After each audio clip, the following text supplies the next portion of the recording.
കുറ്റം പറഞ്ഞൊരു കാര്യമുണ്ടോ? ഓ, സുനീതി എന്ന അമ്മ ധ്രുവനോട് പറഞ്ഞു, മാ അമംഗളം ദാത പരിഷ്വമം സ്ഥാ, ഡോണ്ട് അക്യൂസ് അതേഴ്സ്. അവനവന്റെ ദുഃഖങ്ങൾക്ക് മറ്റുള്ളവരെ കുറ്റം പറഞ്ഞിട്ട് കാര്യമില്ല. മുന്നം ചെയ്തൊരു കർമ്മത്തിൻ ഫലം ഇന്നോ സംഭവിച്ചിടുന്നു എന്നുള്ളതാണ് മനസ്സിലാക്കേണ്ടത്. പണ്ട് ചെയ്ത കർമ്മങ്ങളുടെ ആ ഫലമാണ് ഇന്ന് നമ്മൾ അനുഭവിക്കുന്നത് എന്ന് മനസ്സിലാക്കിയാൽ ഒരു പ്രശ്നവുമില്ല. ആ പ്രാരബ്ധ കർമ്മമാണ് ഈ ശരീരം കൊണ്ട് നമ്മൾ അനുഭവിക്കുന്നത്. അത് ഓർമ്മ വേണം. പ്രാരബ്ധ കർമ്മമാണ് ഈ ശരീരം കൊണ്ട് നമ്മൾ അനുഭവിക്കുന്നത്. പക്ഷേ ആനന്ദസ്വരൂപിയായി എന്നെ, ആത്മസ്വരൂപിയായി എന്നെ ഇതൊന്നും ബാധിക്കണില്ല എന്ന് മനസ്സിലാക്കണം. ഈ ദുരിതങ്ങൾ മുഴുവൻ ആർക്കാ? മനസ്സിനും ശരീരത്തിനുമാണ്. ആനന്ദസ്വരൂപിയായ എന്നെ ഇതൊന്നും ബാധിക്കണമല്ല. പ്രാരബ്ധ കർമ്മം ഉണ്ടായിക്കോട്ടെ, അത് അനുഭവിക്കുന്നത് മനസ്സാണ്. ഈ സ്ഥൂല ശരീരമാണ്. സ്ഥൂല ശരീരവും സൂക്ഷ്മ ശരീരവുമാണ് ഈ ദുരിതങ്ങള്, സുഖങ്ങളൊക്കെ അനുഭവിക്കുന്നത്. ആനന്ദസ്വരൂപിയായിരിക്കുന്ന എന്നെ ഇതൊന്നും ബാധിക്കണതല്ല. പ്രാരബ്ധ കർമ്മം ഉണ്ടായിക്കോട്ടെ. ജഡഭരതൻ രഘുഗണനോട് പറഞ്ഞില്ലേ, ഈ തോളത്തിരിക്കണോ പല്ലക്ക്, ഈ പല്ലക്ക് ഞാൻ വഹിക്കണമെന്ന് തോളിന് ഒരു ഫീലിംഗും ഇല്ല. തോളത്താണ് ഞാൻ ഇരിക്കണതെന്ന് പല്ലക്കിന് തോന്നണമില്ല. കാരണം പല്ലക്കും ജഡാണ്, ഈ തോളും ജഡാണ്. ജഡത്തിന് എന്തെങ്കിലും വികാരം? ഒരു വികാരവും ഇല്ല. അപ്പൊ ഇതൊക്കെ അനുഭവിക്കുന്നത് മനസ്സാണ്. അങ്ങനെ നദീതീരത്തിരുന്ന് ആഹാരം കഴിക്കുമ്പോ സകല തരത്തിലുള്ള ശാരീരികമായിട്ടും മാനസികമായിട്ടും വളരെയധികം പീഡിപ്പിച്ചു. വടിയെടുത്ത് അടിച്ച്, മലമൂത്ര വിസർജനം നടത്തി, കാർക്കിച്ച് തുപ്പി, മാല വരിച്ച് പൊട്ടിച്ച്, വടിയെടുത്ത് അയാളെ തന്നെ അടിച്ച്, ഒരു മരത്തമ്മ ബന്ധിച്ച്, ചോറിൽ മണ്ണ് വാരിയിട്ട് പലതരത്തിലുള്ള വൃത്തികേട് കാണിച്ചപ്പോഴും ഒരക്ഷരം കിട്ടിയില്ല. സഹനം സർവ്വദുഃഖാനാം അപ്രതീകാരപൂർവകം. എന്റെ കർമ്മഫലം ഞാൻ അനുഭവിക്കണ്ടേ? ഇതാണ് സുനീതി പുത്രനോട് പറഞ്ഞത്. മുന്നം ചെയ്തൊരു കർമ്മത്തിൻ ഫലം ഇന്ന് സംഭവിച്ചിടുന്നു. നമ്മൾ മനസ്സിലാക്കേണ്ടത് അതേ അവൻ കാരണമാണ് ഞാൻ ഈ ദുഃഖത്തിലെത്തിയത്. ഒരിക്കലും ചിന്തിക്കരുത്. ശുദ്ധ മണ്ടത്തരാണെന്നാണ് ഭാഗവതം പറഞ്ഞത്. മറ്റുള്ളവന്റെ ശകാരമായിട്ടോ ഉപദ്രവമായിട്ടോ നമ്മുടെ നേരെ വരുന്നുണ്ടെങ്കിൽ നമ്മൾ മനസ്സിലാക്കുക നമ്മുടെ പാപകർമ്മങ്ങളാണ് എന്ന്. നമ്മൾ ചെയ്ത കർമ്മത്തിന്റെ ഫലം മറ്റുള്ളവരുടെ വാക്കുകളുടെ രൂപത്തിലോ പ്രവൃത്തിയുടെ രൂപത്തിലോ നമ്മുടെ നേരെ വരുന്നു. ഇതാണ് മനസ്സിലാക്കേണ്ടത്. നമ്മൾ ചെയ്ത കർമ്മത്തിന്റെ ഫലം തന്നെയാണ്. അത് നമുക്ക് തരാൻ ഒരാള് അവിടെ വരും. അത് അവരുടെ വാക്കിന്റെ രൂപത്തിലോ പ്രവൃത്തിയുടെ രൂപത്തിലോ ആവും. അപ്പൊ ആരോടും ക്രുദ്ധിച്ചിട്ട് കാര്യമില്ല. ഇങ്ങനെ അദ്ദേഹം മിണ്ടാതിരുന്നു. ഈ ജനങ്ങളോട് എനിക്കൊരു വെറുപ്പുമില്ല, ഒരു ദ്വേഷവുമില്ല, ഒരു ക്രോധവുമില്ല. കാരണം അവരോട് ഞാൻ ക്രോധിച്ചിട്ട് എന്താ വേണ്ടേ? സമ്പത്ത് സുഖമാണ് എന്ന് എന്നെ തോന്നിപ്പിച്ചതാരാ? എന്റെ മനസ്സ്. സകല ആൾക്കാരെയും ദുഷിപ്പിച്ചുകൊണ്ട് ദ്രോഹിച്ചുകൊണ്ട് സമ്പത്തുണ്ടാക്കിയാൽ അത് സുഖമാണെന്ന് ചിന്തിച്ചത് എന്റെ മനസ്സ്. ഇപ്പൊ എനിക്ക് ഗുരുവായൂരപ്പൻ എന്നെ അനുഗ്രഹിച്ചു എന്ന് തോന്നിപ്പിച്ചതും എന്റെ മനസ്സ്. രണ്ടിനും കാരണം മറ്റുള്ളവരാണോ? പുറമേ നിന്നുള്ള ആൾക്കാരല്ല എനിക്ക് സന്തോഷം തന്നത്. ഗുരുവായൂരപ്പൻ എന്നെ അനുഗ്രഹിച്ചു, ഇപ്പൊ എനിക്ക് സുഖമാണെന്ന് എനിക്ക് തോന്നിയത് എന്റെ മനസ്സാണ്. അപ്പോ ഈ സുഖത്തിനും ദുഃഖത്തിനും കാരണം എന്റെ മനസ്സ് തന്നെയാണ്. അപ്പൊ ജനങ്ങളെ കുറ്റം പറഞ്ഞിട്ട് കാര്യമില്ല. ഇങ്ങനെ നിശ്ചയദാർഢ്യത്തോടെ, നിസ്സംഗതയോടെ, തിതിക്ഷയോടെ, സഹനശക്തിയോട് കൂടിയിട്ട് ആ നദീതീരത്ത് ഇരിക്കുമ്പോ നാട്ടുകാർക്ക് വീണ്ടും ദേഷ്യമായി. കണ്ടോ, കൊക്കിനെ പോലെ അവൻ കണ്ണടച്ചിരിക്കണ കണ്ടില്ലേ കള്ളൻ. നമ്മൾ ഇത്രയൊക്കെ ദ്രോഹിച്ചിട്ടും ഒരക്ഷരം പോലും പറയാതെ അവര് വീണ്ടും ദ്രോഹിക്കാൻ തുടങ്ങി. ഇദ്ദേഹം അനങ്ങാൻ പോയില്ല. ഒടുക്കം അവര് കൈ കഴച്ചപ്പോ, നാവ് കുഴഞ്ഞപ്പോ അവരവരുടെ വഴിക്ക് പോയി. അവർക്ക് സമാധാനായി, ഇദ്ദേഹത്തിന് സമാധാനായി. അപ്പൊ ഇദ്ദേഹം ആദ്യം വേദനയായിരുന്നു, പിന്നെ വിവേകം വന്നു, പിന്നെ വിരക്തി വന്നപ്പോ അദ്ദേഹം ഒരു പാട്ട് പാടി. ഉദ്ധവ ഭഗവ പറയുന്നു, അതാണ് സുപ്രസിദ്ധമായിട്ടുള്ള ഭിക്ഷുഗീതം. ആ ഭിക്ഷുഗീതത്തില് 1-ാമത്തെ ശ്ലോകം 43-ാമത്തെ ശ്ലോകമാണ് അധ്യായത്തിൽ 23-ാമത്തെ അധ്യായത്തിലെ 43-ാമത്തെ ശ്ലോകത്തില് 1-ാമത്തെ വരി അത് ബൈഹാട്ട് പഠിച്ചാൽ മതി. ആ ഒറ്റ വരി ബൈഹാട്ട് പഠിച്ചാൽ മതി. നമ്മളൊക്കെ ഭക്തന്മാരായി, നമ്മളൊക്കെ സജ്ജനങ്ങളായി. നായം ജനോമേ സുഖദുഃഖ ഹേതു. ഈ ജനങ്ങളെല്ലാം എന്റെ സുഖത്തിനും ദുഃഖത്തിനും കാരണം എന്ന് ആദ്യം ഓർപ്പിക്കുക. ഇതുറച്ചാൽ നമുക്ക് ആരോടും പ്രേമം തോന്നില്ല, ആരോടും വിരോധം തോന്നില്ല. നമുക്ക് മറ്റുള്ളവരുടെ സുഖമോ ആരും ആർക്കും കൊട്ടക്കണക്കിന് ദുഃഖം കൊണ്ട് തരണില്ല, സുഖം കൊണ്ട് തരണില്ല. നമ്മൾ ചിന്തിച്ചിട്ടുണ്ടോ? നമ്മൾക്ക് ആരെങ്കിലും സുഖം കൊണ്ട് തന്നുണ്ടോ? ചിന്തിച്ചു നോക്കൂ. നമുക്ക് ഈ ജീവിതത്തിൽ ആരെങ്കിലും സുഖം തന്നിട്ടുണ്ടോ? ഒരാള് സുഖം തന്നിട്ടില്ല. സുഖമെന്ന് നമ്മളോട് പറഞ്ഞത് നമ്മുടെ മനസ്സാണ്. അപ്പൊ ലോകത്തിൽ ആരും ആർക്കും സുഖം കൊണ്ട് തരണില്ല എന്നുണ്ടെങ്കിൽ അതുപോലെ തന്നെയല്ലേ ദുഃഖവും. ആരും ആർക്കും ദുഃഖം കൊണ്ട് തരണില്ല. നായം ജനോമേ സുഖ ദുഃഖ ഹേതു ന ദേവതാത്മാ ഗ്രഹകർമ്മകാല. ഗ്രഹങ്ങളോ അതുപോലെ ദേവന്മാരോ ആത്മാവോ കർമ്മമോ ഇതൊന്നുമല്ല. ഇതൊക്കെ ഓരോ നിമിത്തങ്ങളായിട്ട് മാറണമെന്ന് മാത്രമേ ഉള്ളൂ. യഥാർത്ഥ കാരണം, സുഖത്തിന്റെയും ദുഃഖത്തിന്റെയും കാരണം ഇതൊന്നുമല്ല. മനഃപരം കാരണമാമനന്തി. മനസ്സാണ് എല്ലാത്തിന്റെയും കാരണം. നമുക്ക് സുഖമാണെന്ന് തോന്നിപ്പിക്കുന്നതും നമുക്ക് ദുഃഖമാണെന്ന് തോന്നിപ്പിക്കുന്നതും മനസ്സാണ്. വേദാന്തമൊന്നുമല്ല. നമ്മൾ സിമ്പിളായിട്ട് ചിന്തിച്ചാൽ മതി. നമുക്ക് സന്തോഷം എവിടെയാ തോന്നുക? മനസ്സിലാ സന്തോഷം തോന്നുക. എവിടെയാ സന്താപം തോന്നുക? മനസ്സിലാ തോന്നുക. എന്റെ മനസ്സിന് വല്ലാത്ത പേടി, എന്റെ മനസ്സിന് വല്ലാത്ത ദുഃഖം. അപ്പൊ മനോധർമ്മങ്ങളാണ് ഈ പറഞ്ഞതൊക്കെ, അല്ലെ? സുഖമെന്നും ദുഃഖമെന്നും ഭയമെന്നും ക്രോധമെന്നും ദംഭമെന്നും മതമെന്നും മാത്സര്യമെന്നൊക്കെ പറയുന്നതൊക്കെ മനോധർമ്മങ്ങളാണ്. ബ്രാഹ്മണ രഘുഗണ സംവാദത്തില് ഇത് തന്നെയാ ജഡഭരത യോഗീശ്വരൻ എന്ന ബ്രാഹ്മണൻ രഘുഗണനോട് പറഞ്ഞത്. ഇതൊക്കെ മനോധർമ്മങ്ങളാണ്.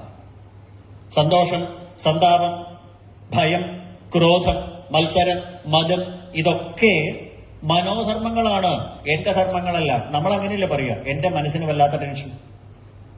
അപ്പൊ ടെൻഷൻ ആർക്കാ? എനിക്കല്ല ടെൻഷൻ, എന്റെ മനസ്സിനാ ടെൻഷൻ. എന്റെ മനസ്സിലെ വല്ലാത്ത ദുഃഖം, ഇങ്ങനെയല്ലേ പറയുക. അപ്പൊ മനസ്സിനാണ് പ്രശ്നം. മനഃപരം കാരണമാമനന്തി. ആത്മസ്വരൂപിയായിരിക്കുന്ന എന്നെ ഇതൊന്നും ബാധിക്കണതല്ല എന്ന് പറഞ്ഞാൽ നമുക്ക് ബോധ്യാവോ? ഇതാണ് ഭാഗവതം ചോദിക്കുന്നത്. ഇത് നിങ്ങൾക്ക് ബോധ്യാവോ? ബോധ്യമായാൽ നിങ്ങൾ ഭാഗവതന്മാരായി, ബോധ്യമായില്ലെങ്കിൽ നിങ്ങൾ സംസാരികളായി. എന്താ നമുക്കിത് ബോധ്യമാവാത്തതെന്നറിയോ? നമ്മുടെ ഈ ആത്മസ്വരൂപം എന്ന് പറയുന്നത്, നമ്മളെന്ന് പറയുന്ന ഈ ആനന്ദസ്വരൂപികള്, ആത്മസ്വരൂപികള് സ്വതന്ത്രമായിട്ട് നിൽക്കുന്നവരാ, മുക്തമായിട്ട് നിൽക്കുന്നവരാ. ഏകാദശ സ്കന്ധത്തില് ഏകാദശ അധ്യായത്തില് 1-ാമത്തെ ശ്ലോകം 11:11 ബദ്ധോ മുക്ത ഇതി വ്യാഖ്യ ഗുണതോ മേ ന വസ്തുത ഇസ് നോട്ട് റിയൽ എന്നാണ് ഭഗവാൻ ആദ്യം പറഞ്ഞത്. ബദ്ധനെന്നും മുക്തനെന്നും പറയുന്നത് വാസ്തവത്തില് ഇല്ലാത്തതാണ്. ബദ്ധനായിരിക്കുന്നവനെ അല്ലേ മുക്തനാക്കണ്ടു? കെട്ടിയിട്ടവനല്ലേ അഴിച്ചുവിടേണ്ട കാര്യമുള്ളൂ, അല്ലേ? നമ്മളെ ആരെങ്കിലും കെട്ടിയിട്ടുണ്ടോ? ആരും കെട്ടിയിട്ടില്ലല്ലോ. അപ്പൊ ആനെ ചങ്ങലയെന്ന് ഉരുവിടണം, നായയെ തൊടലുമെന്ന് ഉരുവിടണം, പശുവിനെ കയറുമെന്ന് ഉരുവിടണം. അവരൊക്കെ ബന്ധനസ്ഥരാ. നമ്മളെ ആരെങ്കിലും കെട്ടിയിട്ടുണ്ടോ? എന്നിട്ട് നമ്മൾ എന്താ പറയാ? ബദ്ധപ്പാട്, ബദ്ധപ്പാട്. ആരാ നിങ്ങളെ കെട്ടിയിട്ടേക്കണേ? ആരും കെട്ടിയിട്ടില്ല. ഇത് വെറും തെറ്റിദ്ധാരണയാണ്. ഇവ ഇത്ര ധാരാളം തൂണുകളുണ്ട്. ഈ തൂണുകളുമേ ചെന്നങ്ങോട്ട് കെട്ടിപ്പിടിക്കുക, തൂണുകളുമേ ചെന്നേ മുറുക്ക് കെട്ടിപ്പിടിക്കുക. എന്നിട്ട് പറയാ ഈ തൂണെന്നെ വിടുന്നില്ലെന്നേ. ആരുടെ കുഴപ്പം? വെറുതെ നിന്ന തൂണുമ്മേ അങ്ങോട്ട് ചെന്ന് കെട്ടിപ്പിടിച്ചിട്ട് നമ്മൾ പറയണു തൂണെന്നെ വിടുന്നില്ല. ഇതാണ് ആത്മസ്വരൂപിയായ നമ്മുടെ പ്രശ്നം. ക്രീം ബിസ്ക്കറ്റ് കണ്ടിട്ടില്ലേ? 2 പാളിയുടെ ഉള്ളില് ക്രീം വച്ചതുപോലെ. ഇതുപോലെയാണ് സ്വതന്ത്രനായ, ഏകനായ, ശുദ്ധനായ, സ്വയം ജ്യോതിസായ ആത്മാവ് മനസ്സുമായിട്ട് ഒട്ടിച്ചേർന്ന് നിൽക്കുക. ബിസ്ക്കറ്റിൽ ക്രീം വെച്ചതുപോലെ, ബ്രെഡിലെ ജാം വെക്കുന്നത് പോലെ മനസ്സും ആത്മാവുമായിട്ട് ഒട്ടിച്ചേർന്ന് നിൽക്കും, വേർപെടുത്താനാവാതെ. എത്ര എത്ര എത്ര എത്ര ഉദാഹരണങ്ങൾ വേണമെങ്കിൽ പറയാട്ടോ. ഏറ്റവും നല്ല ഉദാഹരണം എന്നറിയോ? ഷോക്കടിച്ച് നിൽക്കുന്നവനെ തൊട്ടാല് നമുക്ക് ഷോക്കടിക്കും. നമ്മൾ സ്വതന്ത്രനായിട്ട് നിന്നതാണ്, അല്ലെ? സ്വതന്ത്രനായിട്ട് നിന്നവൻ ഷോക്കടിച്ച് നിൽക്കുന്നതിനെ തൊട്ടപ്പോ നമുക്കും ഷോക്കടിച്ചു. ഇത് തന്നെയാ കുഴപ്പം. ശുദ്ധനായിട്ട്, മുക്തനായിട്ട്, ആനന്ദസ്വരൂപിയായിട്ട്, നിർവികാരനായിട്ട്, നിർഗുണനായിട്ട് നിന്ന ചൈതന്യം മനസ്സുമായിട്ട് കോണ്ടാക്ട് വന്നപ്പോ, മനസ്സുമായിട്ട് ചേർന്ന് നിൽക്കുമ്പോ മനസ്സിന്റെ ധർമ്മങ്ങൾ തന്റെ ധർമ്മങ്ങളാണെന്ന് തെറ്റിദ്ധരിക്കണു. ഷോക്കടിച്ചവനെ തൊട്ടാൽ ആ ഷോക്ക് നമുക്കും അടിക്കുന്നത് പോലെ മനസ്സിനെ തൊടുമ്പോ മനസ്സിന്റെ ധർമ്മങ്ങൾ തന്റെ ധർമ്മങ്ങളാണെന്ന് ജീവാത്മാവ് തെറ്റിദ്ധരിക്കണു. ഇതാ പ്രശ്നം. മറ്റൊരു ഉദാഹരണം പറയാം. ഒരു കഷ്ണം ഇരുമ്പെടുക്കുക, അത് കൊടിലോടെ ഇങ്ങനെ പിടിച്ച് അടുപ്പിൽ വെച്ച് അങ്ങോട്ട് പഴുപ്പിക്കുക, റെഡ് ഹോട്ട് ആക്കുക. എന്നിട്ട് കൊടിലോണ്ട് അങ്ങോട്ട് പുറത്തേക്ക് എടുക്കുക. ആ ഇരുമ്പ് കഷ്ണം ചുട്ട് പഴുപ്പിക്കണം. ഈ കൊടലുമിരിക്കുന്ന സാധനം ഇരുമ്പാണോ തീയാണോ? രാമായണത്തിലുള്ള ഉദാഹരണമാണ് ഞാൻ പറഞ്ഞത്. ഇത് ഇരുമ്പാണോ? അല്ലേ? ഇരുമ്പല്ലേ? അതെ. ഇരുമ്പ് തൊട്ടാ പൊള്ളൂ? ഇല്ല. പക്ഷെ അത് പൊള്ളുണ്ടല്ലോ. അപ്പൊ അത് അഗ്നിയാണോ? അതെ. അഗ്നിയാണോ? അല്ലാട്ടോ, ഇരുമ്പാ. അഗ്നിയാണെന്നും പറയാം, ഇരുമ്പാണെന്നും പറയാം. അഗ്നിയുടെ സമ്പർക്കം കൊണ്ട് ഇരുമ്പ് കഷ്ണത്തിന് അതിന്റെ അതേ യോഗ്യത ഉണ്ടാവുന്നു, അല്ലെ? സ്വതന്ത്രമായിട്ട് വെറുതെ കിടന്ന ഇരുമ്പ് കഷ്ണം അടുപ്പിലിട്ട് ചൂട് ആക്കിയപ്പോ ഇരുമ്പ് പോലെ അങ്ങോട്ട് പഴുത്തു. തൊട്ടാ പൊള്ളും. വെറുതെ കിടന്നിട്ട് ഇരുമ്പ് കഷ്ണം അടുപ്പിലിട്ട് പഠിപ്പിച്ചപ്പോ ഇരുമ്പിന്റെ സമ്പർക്കം കൊണ്ട്, അഗ്നിയുടെ സമ്പർക്കം കൊണ്ട് ഇരുമ്പ് കഷ്ണത്തിന് പൊള്ളൽ ഏൽപ്പിക്കാൻ സാധിക്കുന്നത് പോലെ തീയിലിട്ട് പഴുപ്പിച്ച ഇരുമ്പ് കഷ്ണത്തിന് അഗ്നിയുടെ സ്വഭാവം പടരുന്നത് പോലെ, പകരുന്നത് പോലെ, വ്യാപിക്കുന്നത് പോലെ മനസ്സുമായിട്ട് അഭേദ്യമായ ബന്ധം വരുന്ന ആത്മാവിന് ആനന്ദസ്വരൂപിയാണെങ്കിലും താൻ ബന്ധനാണെന്ന് തോന്നുക. ഷോക്കടിച്ചവനെ തൊട്ടാൽ ഷോക്കടിച്ചതുപോലെ തോന്നുന്നു. ഇനിയും ഉദാഹരണം പറയാം. ഒരു ഗ്ലാസ് ടംബ്ലറില്, ചില്ല് ഗ്ലാസ്സില് ഡിസ്റ്റിൽ വാട്ടർ അല്ലെങ്കിൽ സാധാരണ മിനറൽ വാട്ടർ വയ്ക്കുക. 2 തുള്ളി കറുത്ത മഷി ഇതിലേക്ക് ഒഴിച്ചാലോ ആ ഗ്ലാസ്സിലെ വെള്ളം മുഴുവൻ കറുത്തതായിട്ട് മാറും. ഇതുപോലെ വെളുത്ത നിറമില്ലാത്ത വെള്ളമായിരുന്നു, അതെങ്ങനെ കറുത്തു? മഷി വീണപ്പോ. എന്നതുപോലെ ഈ ജീവാത്മാവിന് മനസ്സുമായിരിക്കുന്ന ബന്ധം കാരണം, കോണ്ടാക്ട് കാരണം ഇതൊക്കെ മനോധർമ്മങ്ങൾ മുഴുവൻ തന്റെ ധർമ്മങ്ങളാണെന്ന് തെറ്റിദ്ധരിക്കണു. നായം ജനോമേ സുഖദുഃഖഹേതു. ഈ മനസ്സല്ല, ഈ ജനങ്ങളല്ല എന്റെ സുഖത്തിന് ദുഃഖത്തിന് കാരണം. മനപ്പരം കാരണമാമനന്തി. മനസ്സാണ്. ജീവാത്മാവിന് മനസ്സുമായിട്ടുള്ള അഭേദ്യമായ ബന്ധം കൊണ്ട് മനോധർമ്മങ്ങൾ തന്റെ ധർമ്മങ്ങളായിട്ട് തെറ്റിദ്ധരിക്കുകയാണ്. അപ്പോൾ ആണിതൊക്കെ സംഭവിക്കുന്നത്. മനോഗുണൻ വൈ സജതേ ബലീയ. ആ മനസ്സ് എന്ന് പറയുന്നത് ത്രിഗുണാത്മികമാണ്. സത്വഗുണം, രജോ ഗുണം, തമോ ഗുണം. 3 ഗുണങ്ങളുണ്ട്. ലോകത്തിലെല്ലാം ത്രിഗുണാത്മികങ്ങളാണ്. ഗുണമില്ലാത്തത്, നിർഗുണമായത് ഭഗവാൻ മാത്രമേ ഉള്ളൂ, ബ്രഹ്മം മാത്രമേ ഉള്ളൂ. അവികാരം, അജം, ശുദ്ധം, നിർഗുണം, യദ്നിരഞ്ജനം. ഇതാണ് ബ്രഹ്മസ്വരൂപം. അപ്പൊ ഈശ്വരൻ അഥവാ ബ്രഹ്മം എന്ന് പറയുന്നത് നിർഗുണം. പക്ഷേ ബാക്കിയെല്ലാം ത്രിഗുണാത്മികമാണ്. നമ്മുടെ മനസ്സ് ത്രിഗുണാത്മികമാണ്. മനോഗുണാൻ വൈ സൃജതേ ബലീയസ്തതശ്ച കർമാണി വിലക്ഷണാനി ശുക്ലാനി കൃഷ്ണാനി അധലോഹിതാനി. സത്വഗുണം, രജോ ഗുണം, തമോ ഗുണം, 3 ഗുണങ്ങൾ മനസ്സിലുണ്ട്. മനസ്സുമായിട്ടുള്ള അഭേദ്യമായ ബന്ധം കൊണ്ട് നമ്മുടെ കർമ്മങ്ങളും വാക്കുകളും പ്രവൃത്തികളുമെല്ലാം സത്വഗുണപ്രധാനം, രജോ ഗുണപ്രധാനം, തമോ ഗുണപ്രധാനം 3 തരത്തിലായി തീരും. നമ്മുടെ മനസ്സിന്റെ പ്രവൃത്തികൾ നമ്മുടെ മനസ്സിന്റെ ഉള്ളിൽ തന്നെ ഉണ്ടത്. ഈ 3 ഗുണങ്ങളുണ്ട്. ഈ 3 ഗുണങ്ങളില് രജോ ഗുണവും തമോ ഗുണവും നിഷിദ്ധമാണ്. എന്താണ് സത്വഗുണം? വിവരമുള്ളവര്, വിദ്വാൻമാര്, പണ്ഡിതന്മാര്, മഹർഷീശ്വരന്മാര്, പരമഹംസന്മാര് ശ്രേഷ്ഠം, നല്ലത് എന്ന് പറഞ്ഞത് സത്വഗുണം. നികൃഷ്ടം, ചീത്ത എന്ന് പറഞ്ഞ് തള്ളിക്കളഞ്ഞത് തമോ ഗുണം. ഇത് രണ്ടും അല്ലാണ്ട് നടുക്കുള്ളത്, ഉപേക്ഷാഭാവത്തിൽ കണ്ടത്, അത് സ്വീകരിക്കല്ല കേട്ടോ നല്ലത്. ആ ഉപേക്ഷയുള്ളതാണ് രജോ ഗുണം. അപ്പൊ രജോ ഗുണത്തിനെയും തമോ ഗുണത്തിനെയും രണ്ടിനെയും തള്ളിക്കളയണം. സത്വഗുണം കൊണ്ട് ഈ 2 ഗുണങ്ങളെയും കളയുക, ബാക്കി സത്വഗുണം അവശേഷിക്കും. അപ്പൊ നമ്മുടെ ഉള്ളിലുണ്ട് ഈ 3 ഗുണങ്ങളും, സത്വഗുണവും രജോ ഗുണവും തമോ ഗുണവും. ഇതറിയിക്കാൻ വേണ്ടിയിട്ടാണ് ദശമസ്കന്ധത്തിൽ ഏറ്റവും അവസാനം ത്രിമൂർത്തികളിൽ ആരാ ഏറ്റവും ശ്രേഷ്ഠൻ എന്ന ഭൃഗുപരീക്ഷ പറഞ്ഞത്. ഭൃഗുമഹർഷി പോയി നോക്കി, ബ്രഹ്മലോകത്ത് ചെന്നു. അച്ഛനെ വന്ദിക്കവരും ചെറിയാണ്ട് വന്നപ്പോ ബ്രഹ്മാവിന്റെ 8 കണ്ണിൽ നിന്നും തീ പാറി. അപ്പോ ബ്രഹ്മാവിന് ക്ഷമയില്ല എന്ന് മനസ്സിലായി. എന്ന് പറഞ്ഞാൽ രജോ ഗുണം നന്നല്ല എന്നർത്ഥം. ബ്രഹ്മാവ് രജോ ഗുണപ്രധാനി.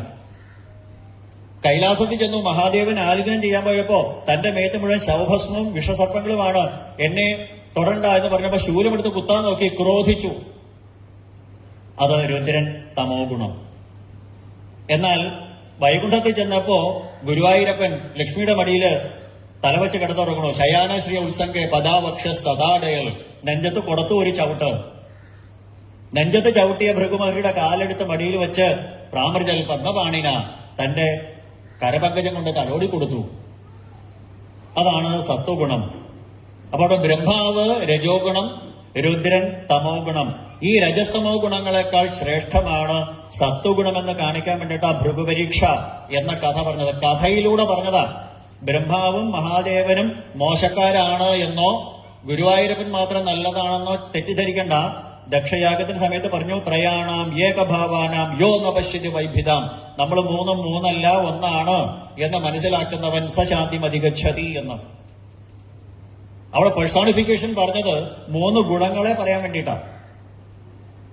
അപ്പൊ രജസ്തമോ ഗുണങ്ങളെ സത്വഗുണം കൊണ്ട് ഇല്ലാതാക്കണം. അപ്പോൾ അവനവന്റെ രജോ ഗുണത്തിനെയും തമോ ഗുണത്തിനെയും സത്വഗുണം കൊണ്ട് ഇല്ലാതാക്കണം. അപ്പൊ എന്താ അവസാനിക്കും? സത്വഗുണം മാത്രമാവും. വിവേകം കൊണ്ട്, സത്വഗുണം കൊണ്ട് രജസ്തമോ ഗുണങ്ങളെ ഇല്ലാതാക്കുമ്പോ സത്വഗുണം മാത്രം അവശേഷിക്കും. ആ സത്വഗുണത്തിനെയും ഉപേക്ഷിക്കുമ്പോ നിർഗുണമായി തീരും. നിർഗുണം മത്സ്ഥാനം തു നിർഗുണം.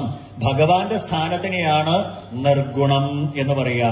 ഇതാണ് 3 അടി എന്ന് പറഞ്ഞത്. മഹാബലിയുടെ കയ്യിൽ നിന്ന് വാമനമൂർത്തി 3 അടി എടുത്തു എന്ന് പറഞ്ഞത് കാറിന്റെ ബ്രേക്ക് ചവിട്ടുന്നത് പോലെ തലയിൽ കാല് വെച്ച് ചവിട്ടി താഴ്ത്തിയെന്നൊന്നുമല്ല. ഒരു ജീവാത്മാവിന്റെ ത്രിഗുണാത്മികമായ അവസ്ഥയെ ഭഗവാൻ ആഗിരണം ചെയ്ത് നിർഗുണാവസ്ഥയിലേക്ക് തന്റെ ഒപ്പം ബ്രഹ്മാനന്ദത്തിലേക്ക് ഉയർത്തിയെന്ന. അത് മനസ്സിലാക്കാൻ മലയാളികളിൽ പലരും മെനക്കെടാറില്ല എന്നുള്ളതാ സത്യം. 3 അടി എന്താണെന്ന് അറിയാത്തതുകൊണ്ടായി കുഴപ്പം. അതുകൊണ്ട് ഈ മനസ്സിനകത്ത് 3 ഗുണങ്ങൾ പ്രകാശിക്കും തോറും അതിനനുസരിച്ചുള്ള വാക്കുകളും പ്രവൃത്തികളുമാവും നമ്മുടെ മുമ്പിൽ നിന്ന് ഉണ്ടാവുക. മനോഗുണൻ വൈ സൃജതേ ബലീയ. 3 ഗുണങ്ങൾ ഉണ്ടാവുന്നു. ത്രിഗുണാത്മികമായ മനസ്സിൽ നിന്ന് 3 ഗുണങ്ങൾ ഉണ്ടാവുന്നു. അതിനനുസരിച്ച് 3 തരത്തിലുള്ള കർമ്മങ്ങൾ നമ്മൾ ചെയ്യണു. സത്വകർമ്മങ്ങൾ, രജോ കർമ്മങ്ങൾ, തമോ ഗുണകർമ്മങ്ങൾ. അപ്പൊ ഇത് ഇങ്ങനെയാണ് ഈ മനുഷ്യന് പലതരത്തിലുള്ള കർമ്മങ്ങൾ ചെയ്യേണ്ടതായിട്ട് വരണത്. ദാനം, സ്വധർമ്മോ, നിയമോ, യമശ്ച, ശ്രുതം ച കർമാണി ച സദ്വ്രതാനി. നമ്മൾ യജ്ഞങ്ങൾ ചെയ്യണത്, വ്രതങ്ങൾ അനുഷ്ഠിക്കുന്നത്, നാമം ജപിക്കുന്നത്, ഇതൊക്കെ സർവേ മനോനിഗ്രഹ ലക്ഷണാന്ത. എല്ലാം ആ മനസ്സിനെ നിഗ്രഹിക്കാൻ വേണ്ടിയിട്ടാണ്. എന്താണ് മനസ്സ്? ആ ത്രിഗുണാത്മികമായിരിക്കുന്ന അവസ്ഥയെ നിഗ്രഹിക്കുക. ഇത് തന്നെയാണ് വാമനമൂർത്തി ചെയ്തതും. സർവേ മനോനിഗ്രഹ ലക്ഷണാന്ത. ഒരു ജീവാത്മാവിന്റെ ത്രിഗുണാത്മികമായ മനസ്സിനെ ഇല്ലാതാക്കി. പരോഹി യോഗോ മനസ്സമാധി. മനസ്സിന്റെ സമാധിയാണ് പരമമായ യോഗം. എന്താ യോഗം? യുജ്യതേ. ഭഗവാനുമായിട്ട് യോജിക്കുമ്പോഴാണ് അത് യോഗം എന്ന് പറയുക. ആത്മസമർപ്പണം എന്ന യോഗം കൊണ്ട് ഇന്ദ്രസേനൻ മഹാബലിയായിട്ട് മാറി എന്ന് പറഞ്ഞാൽ ത്രിഗുണങ്ങളെ ഭഗവാന് സമർപ്പിച്ചപ്പോ നിർഗുണാവസ്ഥയിലേക്ക്, ജാഗ്രത, സ്വപ്നം, സുഷുപ്തി എന്ന അവസ്ഥാത്രയങ്ങൾക്ക് അതീതമായിട്ട്, സത്വഗുണം, രജോഗുണം, തമോ ഗുണം എന്നീ ഗുണത്രയങ്ങൾക്ക് അതീതമായിട്ട്, കാലത്രയങ്ങൾക്ക് അതീതമായിട്ട്, ആ ത്രയത്തിന് എത്ര വേണമെങ്കിൽ ഉദാഹരണം പറയാട്ടോ. ആ 3 അടി എന്നുള്ളതിന് ഇന്ന് മുഴുവൻ ഇരുന്ന് പറഞ്ഞാലും തീരില്ല. അത്രയധികം വ്യാഖ്യാനങ്ങളുണ്ട് ഈ 3 അടിക്ക്. ഇതൊന്നും നമ്മൾ മനസ്സിലാക്കാത്തത് കൊണ്ടാണ് മലയാളികളിൽ പലരും പാതാളത്തിന്റെ ചവിട്ടി താഴ്ത്തി എന്ന വിഡ്ഢിത്ത കഥ അനുസ്മരിച്ചുകൊണ്ടിരിക്കുന്നത്. 20-ലധികം വ്യാഖ്യാനങ്ങളുണ്ട് 3 അടിക്ക്. അപ്പൊ ഇങ്ങനെ ഈ മനസ്സിനെ കീഴടക്കുക എന്നുള്ളതാണ് ദാനം, സ്വധർമ്മ, നിയമോ യമശ്ച. യമം, നിയമം, പ്രാണായാമം, അഷ്ടാംഗയോഗം, വ്രതം, യജ്ഞം, ദാനം, തപസ്, നാമജപം, ഇതൊക്കെ ചെയ്യണ എന്തിനാ? മനസ്സ് അടങ്ങാനാണ്. മനസ്സ് അടങ്ങിയവന് ഇതിന്റെ കാര്യമൊന്നുമില്ല. ത്രിഗുണാത്മികമായ മനസ്സിനെ സ്വന്തം നിയന്ത്രണത്തിൽ കൊണ്ടുവന്നവൻ, ദാന്തേന്ദ്രിയ പ്രാണശരീരധീ സദാ പ്രശാന്തകാമ എന്ന പ്രഹ്ലാദനെ പറഞ്ഞതുപോലെ മനസ്സും ഇന്ദ്രിയങ്ങളും തന്റെ നിയന്ത്രണത്തിൽ കൊണ്ടുവന്നവന് അതിന്റെ ആവശ്യമൊന്നുമില്ല. വ്രതം നോക്കേണ്ട കാര്യമൊന്നുമില്ല. എന്തിനാ വ്രതം നോക്കണേ? മനസ്സ് നന്നാവാൻ. എന്തിനാ യജ്ഞം നൽകണേ? മനസ്സ് നന്നാവാൻ. എന്തിനാ തപസ് ചെയ്യണേ? മനസ്സ് നന്നാവാൻ. ഹിരണ്യകശിപു തപസ് ചെയ്തു. എന്തിനാ? ലോകം മുഴുവൻ മുടിക്കാൻ. ദിതിദേവി വ്രതമനുഷ്ഠിച്ചു, പുംസവന വ്രതം. എന്തിനാ? ചേച്ചിയുടെ മോനെ കൊല്ലാൻ. പിന്നെ വേറൊരു വിദ്വാൻ ദാനം ചെയ്തു. ഓം തൽസൽ, ഓം തൽസൽ, ഓം തൽസൽ എന്ന് പറഞ്ഞിട്ട് അവസാനം അസ്സൽ ഓന്തായി. ദശമസ്കന്ധത്തില് നമുക്ക് കാണാം 1,00,000 പശുക്കളെ വീതം എല്ലാ ദിവസവും കൊടുത്തതായ ആ രാജാവിൻ ദത്താപഹാരം എന്ന് പറയുന്നതായ ആ പാപം വന്നു നൃഗൻ എന്ന രാജാവിന്. എന്നിട്ട് എന്താ പറഞ്ഞ അയാള്? എന്നെ പോലെ ദാനം ചെയ്ത ആളുമില്ലാന്ന്.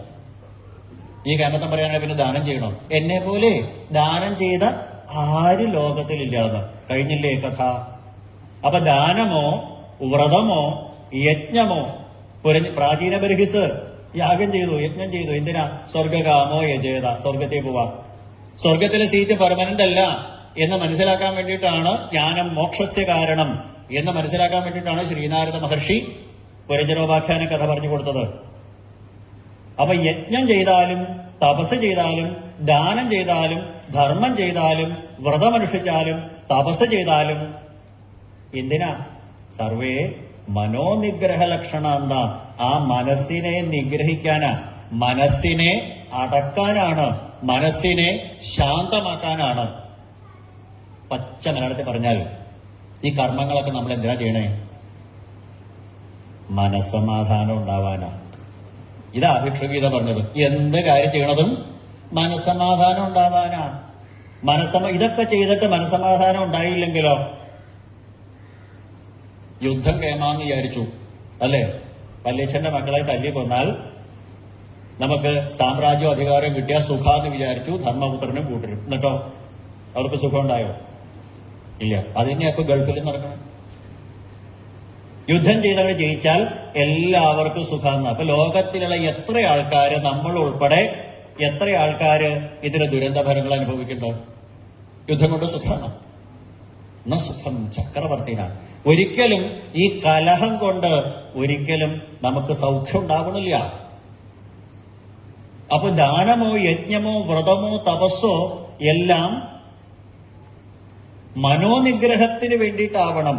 ഇതൊക്കെ ചെയ്തു കഴിഞ്ഞാൽ നമുക്ക് മനസമാധാനം ഉണ്ടാവണം. എന്തിനാ ഇപ്പൊ ഈ സത്സംഗം കേട്ടോണ്ടിരിക്കണേ? എന്തിനാ ഭാഗവതം പഠിക്കണേ? എന്തിനാ സപ്താഹത്തിൽ പോണേ? സപ്താഹത്തില് പോയിട്ട് നിങ്ങൾക്ക് എന്താ കിട്ടിയേ എന്ന് ആരും ചോദിച്ചാൽ 3 നേരം കുശാലായിട്ട് ശാപ്പാട് കിട്ടി, പായസം ഉൾപ്പെടെ എന്ന് പറയാനാണെങ്കിൽ വല്ല കാര്യമുണ്ടോ? സപ്താഹത്തിന് പോയിട്ട്, സത്സംഗത്തിന് പോയിട്ട് ഒരു കാര്യമില്ല. നമ്മൾ എന്തിനാ പോണേ? മനസ്സിനെ അടക്കാനാ. പരോഹി യോഗോ മനസ്സമാധി. മനസ്സ് അടങ്ങിയവന് ഇതിന്റെ ഒന്നും ആവശ്യമില്ല. നമ്മള് ഒരു ലിഫ്റ്റിൽ കയറിയിട്ട് 10ാമത്തെ നിലയിൽ പോവാം. 10ാമത്തെ നിലയിൽ എത്തിയാലും ലിഫ്റ്റിൽ നമ്മൾ ഇറങ്ങാണ്ടിരിക്കുമോ? നമ്മൾ എപ്പോഴാ ലിഫ്റ്റിൽ കയറുക? ലക്ഷ്യസ്ഥാനത്ത് എത്താനാ. 10ാമത്തെ നിലയിൽ എത്തിയാൽ പിന്നെ ലിഫ്റ്റിന്റെ ഉള്ളിലിരിക്കോ? എനിക്ക് 10ാമത്തെ നിലയിലാ പോകണ്ടേ, ഞാൻ അവിടെ തന്നെ ഇരിക്കുക, ചെയ്യാറില്ല. നമ്മുടെ ലക്ഷ്യത്തിലെത്തിയാൽ, 10ാമത്തെ നിലയിലെത്തിയാൽ ലിഫ്റ്റിൽ നിന്ന് നമ്മൾ പുറത്തേക്ക് ഇറങ്ങുന്നത് പോലെ മനസ്സമാധാനം അല്ലെങ്കിൽ മനോനിഗ്രഹം എന്ന ലക്ഷ്യത്തിലെത്തിയവന് ഉപാസനാ മാർഗങ്ങളുടെ ആവശ്യമൊന്നുമില്ല.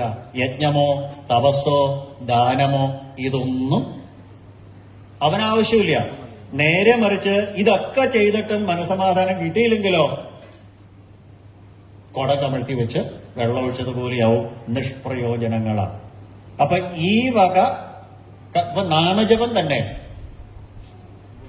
ഏറ്റവും നല്ല ഉദാഹരണം. നാമജപം നമ്മുടെ കുട്ടികളോട് പറയാം, അല്ലെങ്കിൽ പേരക്കുട്ടികളോട് പറയാം, പഞ്ചാക്ഷരം ജപിക്കൂ, ഓം നമഃ ശിവായ ജപിക്കൂ. ഇപ്പോഴത്തെ പിള്ളേര് ആദ്യം ചോദിക്കുക എന്താ? എത്ര പ്രാവശ്യം ജപിക്കണം അല്ലേ? അവനെ ടാർഗറ്റ് ഒപ്പിക്കുക വേണ്ടേ? അപ്പൊ നമ്മൾ പറയും 108 ജപിക്കണം എന്ന് അല്ലേ? അവൻ പറയും അവന്റെ ലക്ഷ്യം എന്താ?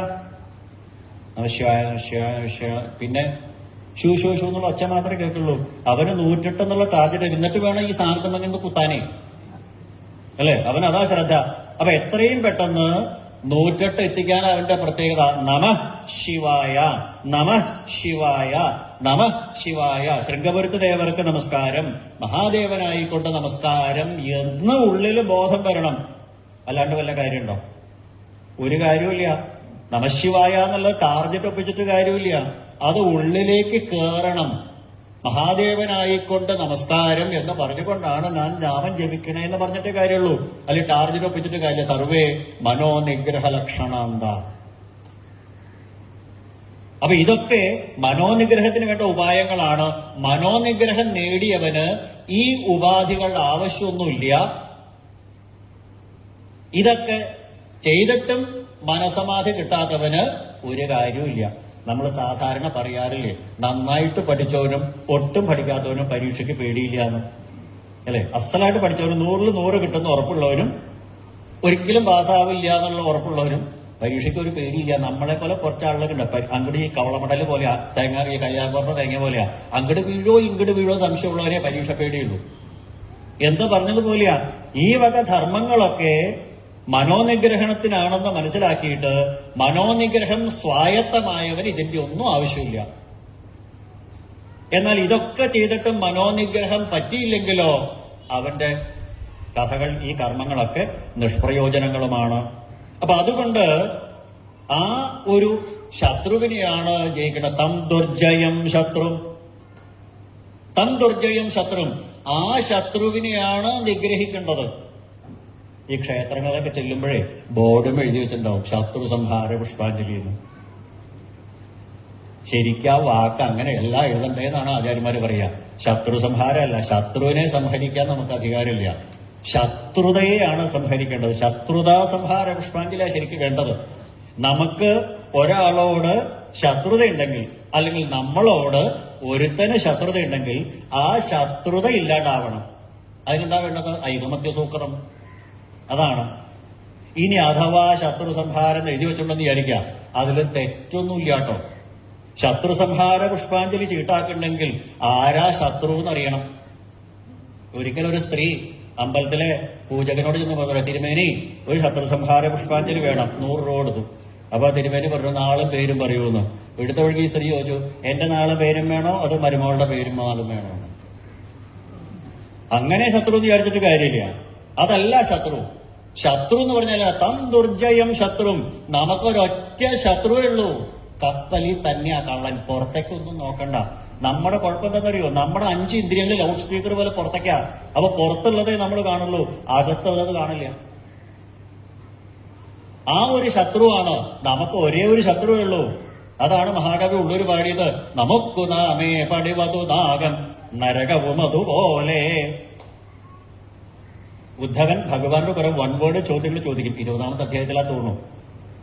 സ്വർഗ നരകക്കോവി, ഏതാ സ്വർഗം ഏതാ നരകം എന്ന് ചോദിക്കുന്നുണ്ട്. ഭഗവാനോട് പറഞ്ഞു, നരകസ്തമവുന്നാഹ. നമ്മുടെ മനസ്സിൽ തമോ ഗുണം വർദ്ധിച്ചാൽ അതാണ് നരകം. സ്വർഗ സത്വഗുണോദയ. നമ്മുടെ മനസ്സിനകത്ത് സത്വഗുണം വർദ്ധിച്ചാൽ നമ്മൾ സ്വർഗത്തിലാണ്. നമ്മുടെ മനസ്സിനകത്ത് നരകം, നമ്മുടെ മനസ്സിനകത്ത് തമോ ഗുണം വർദ്ധിച്ചാൽ നമ്മൾ നരകത്തിലാണ്. അപ്പൊ സ്വർഗവും നരകവും നമ്മൾ ഉണ്ടാക്കുന്നതാ. നമുക്കു നാമേ പണിവതു നാഗം നരകവും അതുപോലെ. അപ്പൊ ഇതൊക്കെ മനസ്സിന്റെ സൃഷ്ടികളാണ്. തം ദുർജയം ശത്രും. നമ്മുടെ മനസ്സ് എന്ന് പറയുന്നതാണ് ഏറ്റവും വലിയ ശത്രു. ശത്രു സംഹാര പുഷ്പാഞ്ജലി നടത്തുകയാണെങ്കിൽ എന്റെ മനസ്സാകുന്ന ത്രിഗുണാത്മികമായിരിക്കുന്ന ആ ശത്രുവിനെ നശിപ്പിക്കണേ എന്ന് കൊടുങ്ങല്ലൂരമ്മയോട് പ്രാർത്ഥിക്കുക. തം ദുർജയം ശത്രും അസഹ്യവേഗം. എന്താ അതിന്റെ സ്പീഡ് എന്നറിയോ? ഒരുത്തിനോട് ക്രോധം തോന്നാൻ 1 സെക്കൻഡ് വേണ്ട. ഒരുത്തിനോട് സ്നേഹം തോന്നാൻ 1 സെക്കൻഡ് വേണ്ട. തം ദുർജയം ശത്രും അസഹ്യവേഗം അരുന്തുതം. മർമ്മത്തിനെ പിളർക്കുന്നതാണ്, വേദന ഉണ്ടാക്കുന്നതാണ്. ഏന വിജിത്യ കേച്ചിൽ ന വിജിത്യ കേച്ചിൽ. ആ ശത്രുവിനെ മർമ്മം പിളർക്കുന്നതായ ആ അസഹ്യവേഗത്തിലുള്ളതായ ആ ശത്രുവിനെ ഇത്രയാണ് സ്പീഡ് എന്ന് പറയുക. അതുകൊണ്ടാണ് മനോജവം എന്ന് പറഞ്ഞത്. മനസ്സിനാണ് ഏറ്റവും കൂടുതൽ സ്പീഡ് എന്നാ പറയുക. ഇങ്ങനെ അത്ര ഭീകരമായ വേഗത്തിൽ വരുന്നതായ ഈ മനസ്സിനെ തം ദുർജയം ശത്രും അസഹ്യവേഗ അരുന്തുതം തൽ ന വിജിത്യ കേച്ചിൽ. ന വിജിത്യ കേച്ചിൽ.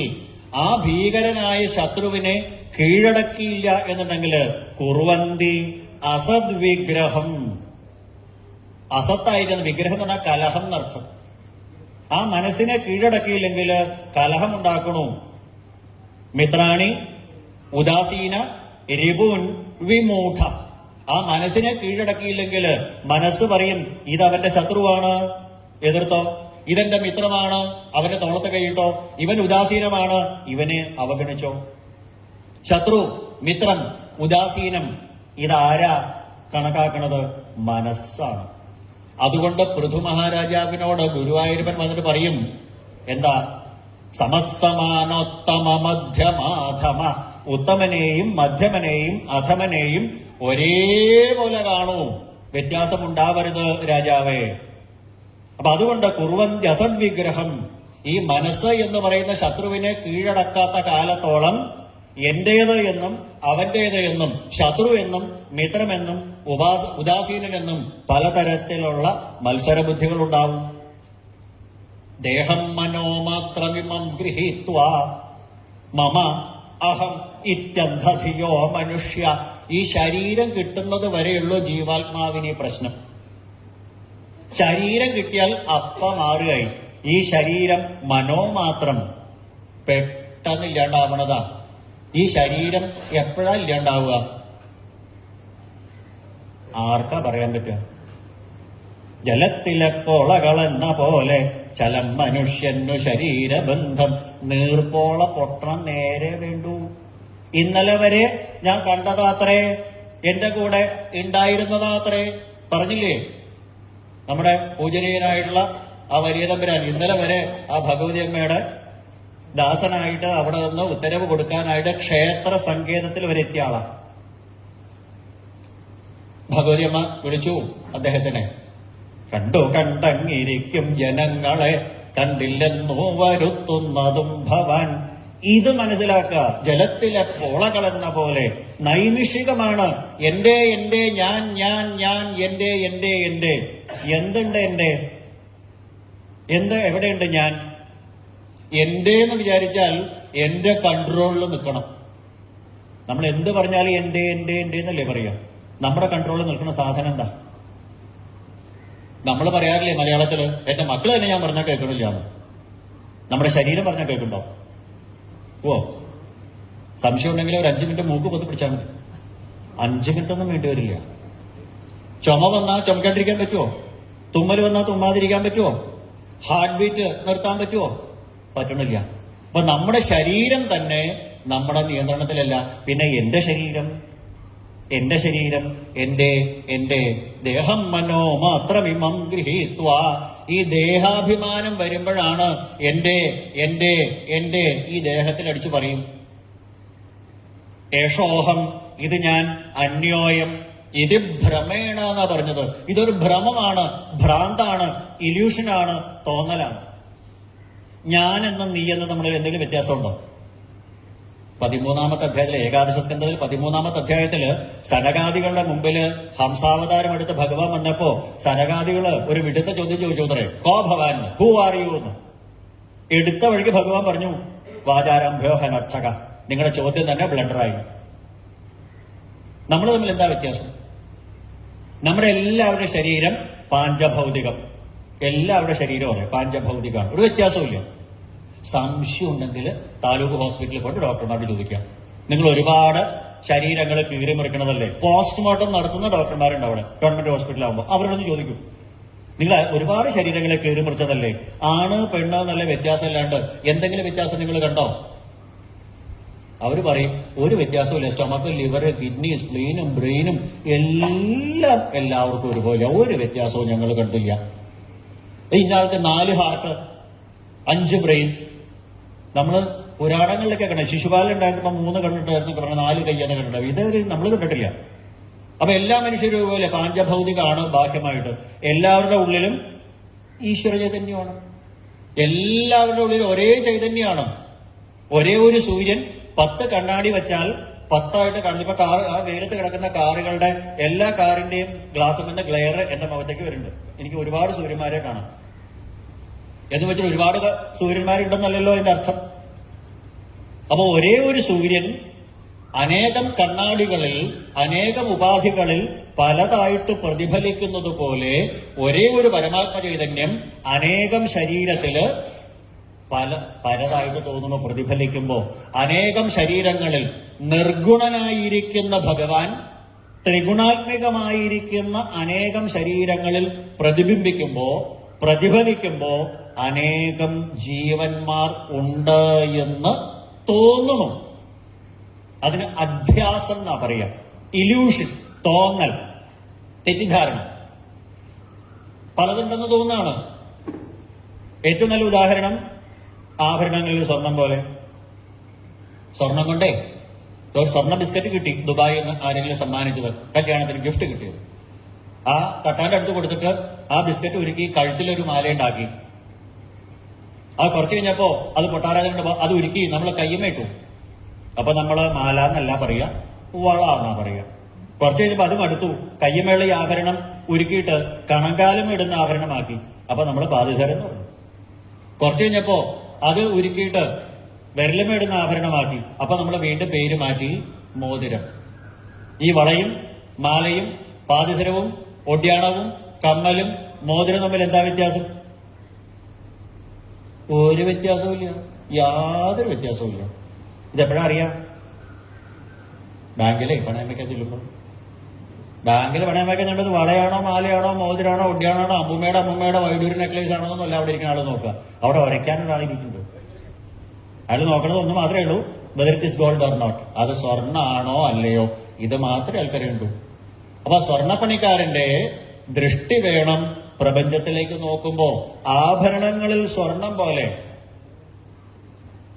അതുപോലെ മണ്ണുകൊണ്ട് ഒരു പാത്രം ഉണ്ടാക്കിയത് ഇവിടെ ധാരാളം ചെടികൾ നട്ടുവെച്ചിട്ടുണ്ട്. അത് ചെടി വളർത്താന്നായപ്പോ നമ്മൾ ചട്ടി എന്ന് പറഞ്ഞു. വെള്ളം എടുത്തു വെക്കാൻ ചെറിയ വായും വലിയ വയറുമായപ്പോ കുടം എന്ന് പറഞ്ഞു. അതിനെ വായ വലുതായപ്പോ നമ്മൾ കലം എന്ന് പറഞ്ഞു. എണ്ണയും തിരിയിട്ട് കത്തിക്കാറായപ്പോ ചെരാത് എന്ന് പറഞ്ഞു. കുടവും കലവും ചട്ടിയും ചെരാതും എന്താ വ്യത്യാസം? രൂപത്തിലുള്ള വ്യത്യാസം. അപ്പൊ മൺപാത്രങ്ങളിൽ മണ്ണ് പോലെ, സ്വർണ്ണാഭരണങ്ങളിൽ സ്വർണം പോലെ എല്ലാത്തിലും പ്രകാശിക്കുന്നത് ഒരേ ആത്മാവാണ്. അപ്പൊ എല്ലാത്തിലും പ്രകാശിക്കുന്നത് ഒരാത്മാവാണ്. എന്നിട്ട് നമ്മൾ പറയണു ഏഷോഹം, ഇത് ഞാൻ. അന്യായം, അത് നീ. ശുദ്ധ ഭ്രാന്തല്ലേ, വിഡ്ഢിതരല്ലേ. ഞാനെന്നും നീയെന്നും തമ്മില് ഏഷോഹമന്യോയമിതി ഭ്രമേണ ദുരന്തപാരേ തമസി ഭ്രമന്തി. കണ്ണ് കാണാണ്ട് തപ്പി തടഞ്ഞു നടക്കുക. ഇത് ഞാനാണ്, ഇത് അവനാണ് എന്നൊക്കെ പറഞ്ഞിട്ട് വിഡ്ഢിത്തം കൊണ്ട് നടക്കണു ഇങ്ങനെ. അതുകൊണ്ട് വാസ്തവത്തില് മനസ്സാണ് ഇതിനൊക്കെ കാരണം. ഇത് ഞാനാണ്, ഇത് അവനാണ് എന്നിങ്ങനെ പറയാനുള്ള കാരണം ഈ മനസ്സ് തന്നെയാണ്. ഏഷോഹമന്യോയം ഇത് ഭ്രമേണ ദുരന്തപാരേ തമസി ഭ്രമന്തി.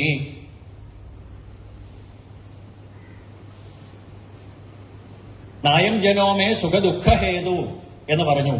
ഈ സുഖവും ദുഃഖവും ജനങ്ങളല്ല ഉണ്ടാക്കുന്നത്.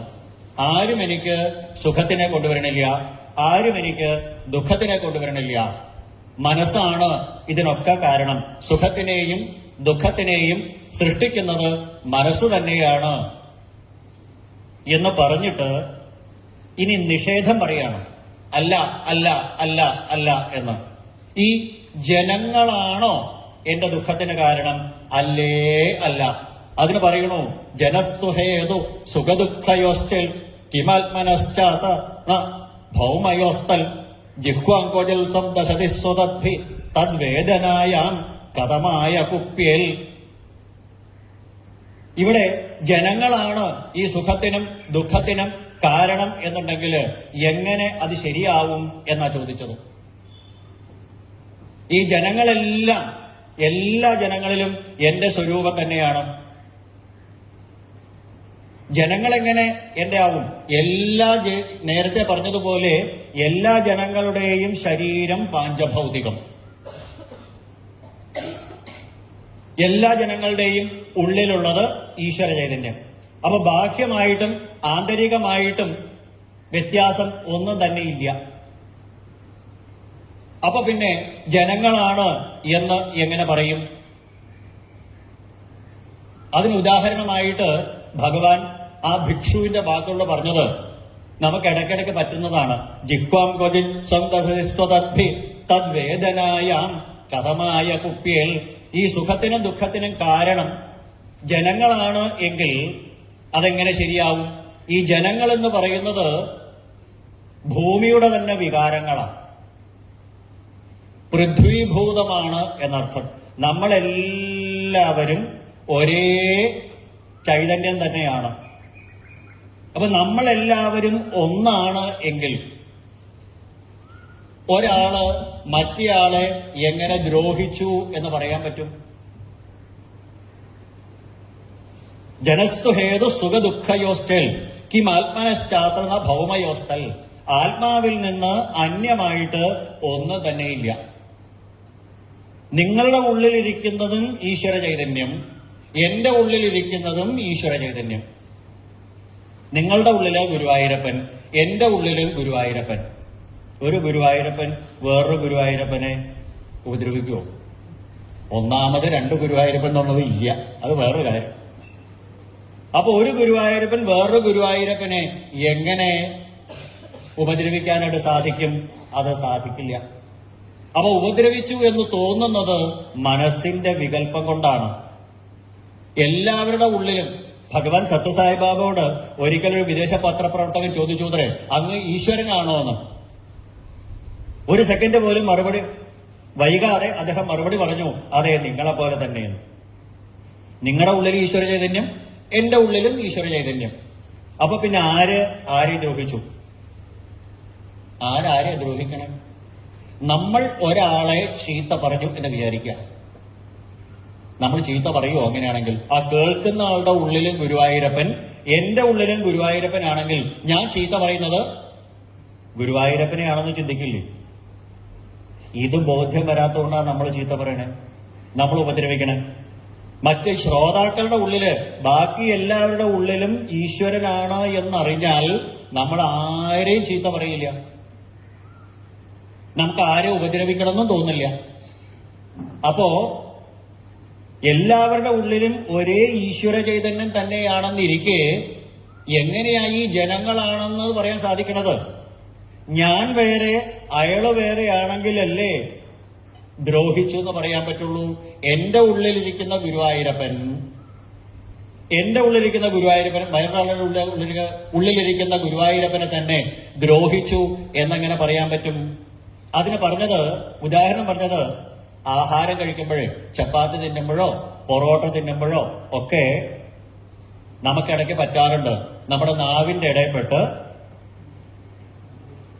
പല്ലുകളുടെ ഇടയിൽപ്പെട്ട് നാവ് കടിച്ചു പൊട്ടും. അസഹ്യമായിട്ടുള്ള വേദന വരും.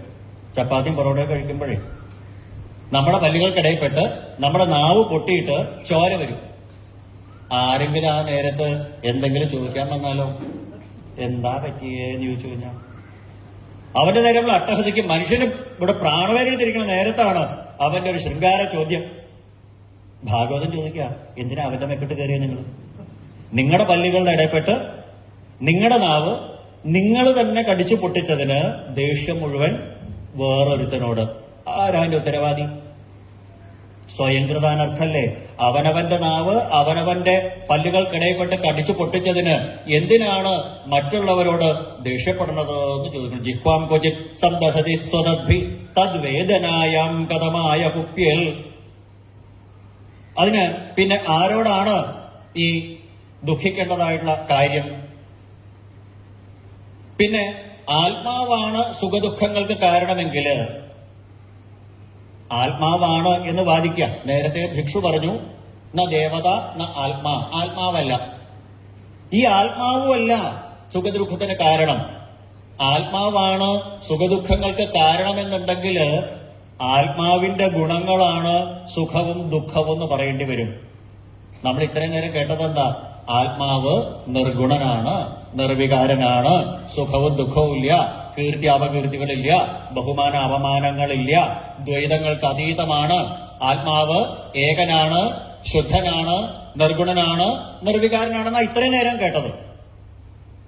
അപ്പോ ആത്മാവല്ല എന്നുറപ്പായില്ലേ? ആത്മാവിന് സുഖദുഃഖങ്ങൾ ഇല്ലാത്തതാണ്. അപ്പൊ ആത്മാവിന്റെ ഗുണങ്ങളല്ല ഇത്. ആത്മാവ് നിർവികാരനാണ്. ആത്മാവിൽ നിന്ന് അന്യമായിട്ട് ഒന്നിനും സത്യത്വമില്ല. ഏകമേവ അദ്വിതീയം ബ്രഹ്മ നേഹ നാനാസ്തി കിഞ്ചന എന്നൊക്കെ ഉപനിഷത്തുക്കൾ പറയും. ആത്മാവിൽ നിന്ന് അന്യമായിട്ട് ഒന്നും തന്നെയില്ല. പിന്നെങ്ങനെ ആത്മാവ് കാരണമാവണേ? ആത്മാവിന് സുഖദുഃഖങ്ങളില്ല. ഈ സുഖദുഃഖങ്ങൾ എന്ന് പറയുന്ന സ്വഭാവം ആത്മാവിൻ്റെതല്ല. അതിനാൽ സുഖവും ദുഃഖവും ആത്മാവിന് ഇല്ലാത്തത് കൊണ്ട് പിന്നെ ആരോടാ കോപിക്കുക? ഞാൻ ഒരുത്തനോട് കോപിക്കണമെങ്കിൽ ദ്വൈതം വേണ്ടേ? ഞാനെന്നും അവനെന്നും പറയുന്ന രണ്ട് കാര്യങ്ങൾ വേണം. ഇവിടെ എല്ലാം ആത്മാവാണ്. ആത്മാവ് മാത്രമേ ഉള്ളൂ. പിന്നെ ആരോടാ കോപിക്കണ്ടേ? എല്ലാവരുടെ ഉള്ളിലും ഒരേ ആത്മാവാണെങ്കിൽ ആത്മാവ് ഒന്നേ ഉള്ളൂ, ഒന്നേ ഉള്ളൂ, ഒന്നേ ഉള്ളൂ, ഒന്നേ ഉള്ളൂ, ഒന്നേ ഉള്ളൂ എന്നുണ്ടെങ്കിൽ പിന്നെ ആരോടാ കോപിക്കുക? നമ്മൾ മലയാളത്തിൽ പറയാറില്ലേ, തന്നെത്താനിരുന്ന് വർത്താനം പറയുകയാണെങ്കിൽ അത് അസുഖം വരിക. തന്നെത്താനിരുന്ന് ആരെങ്കിലും വർത്താനം പറയാറുണ്ടോ? സംസാരിക്കുകയാണെങ്കിൽ ഒരു ശ്രോതാവ് വേണം, വേണ്ടേ? നമ്മൾ പറയുമ്പോ ഒരു വക്ത, ഒരാളൊരു കാര്യം പറയുകയാണെങ്കിൽ കേൾക്കാൻ ആള് വേണം. അപ്പൊ ശ്രോതാവ് വക്താവ് രണ്ടുപേര് ദ്വൈതം വന്നാലേ അതിന് പ്രസക്തിയുള്ളൂ. ഒറ്റയ്ക്കിരുന്ന് ആരെങ്കിലും വർത്താനം പറയാറുണ്ടോ? ഇല്ല.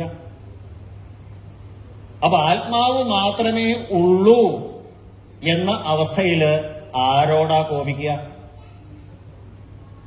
ഇപ്പോ ഞാൻ എന്റെ മകനോട് അല്ലെങ്കിൽ എന്റെ ഭാര്യയോട് ഞാൻ പറഞ്ഞത് നിങ്ങൾ കേൾക്കണ്ടോ, രേഖ പറഞ്ഞ് കേൾക്കാൻ നല്ലത് എന്ന് ഞാൻ അവിടുന്ന് ചുള്ളിയെടുക്കുകയാണെങ്കിൽ ഒരു ശ്രോതാവ് അവിടെയുണ്ട്. ഞാൻ വെറുതെ ഈ പറമ്പിന്റെ അവിടെ ഞാൻ പറഞ്ഞത് മര്യാദ കേൾക്കുക നല്ലതെന്ന് പറഞ്ഞാൽ ആൾക്കാർ വിചാരിക്കും എന്താ നമ്മളെ പിടിച്ച് എവിടെയെങ്കിലും കൊണ്ടിടും, അല്ലേ? തന്നെത്താനെന്ന് വർത്താനം പറഞ്ഞാൽ. അപ്പൊ ദ്വൈതത്തിൽ നിന്നേ ഇതുണ്ടാവുള്ളൂ. ഇവിടെ ദ്വൈതം ഇല്ല. ഏകമേവ അദ്വിതീയം. രണ്ട് എന്നുള്ളത് ഇല്ല. ആത്മാവ് മാത്രമേ ഉള്ളൂ. പിന്നെ ആരോടാ കോപിക്കുക? കോപിക്കാൻ ഒരാൾ വേണ്ടേ? ശ്രോതാവില്ല, ദൃശ്യമില്ല, ദ്രഷ്ടാവ് മാത്രമേ ഉള്ളൂ. ദ്രഷ്ടാവായ ആത്മാവ് മാത്രമേയുള്ളൂ എന്നിരിക്കെ ആരോടാണ് കോപിക്കേണ്ടത്?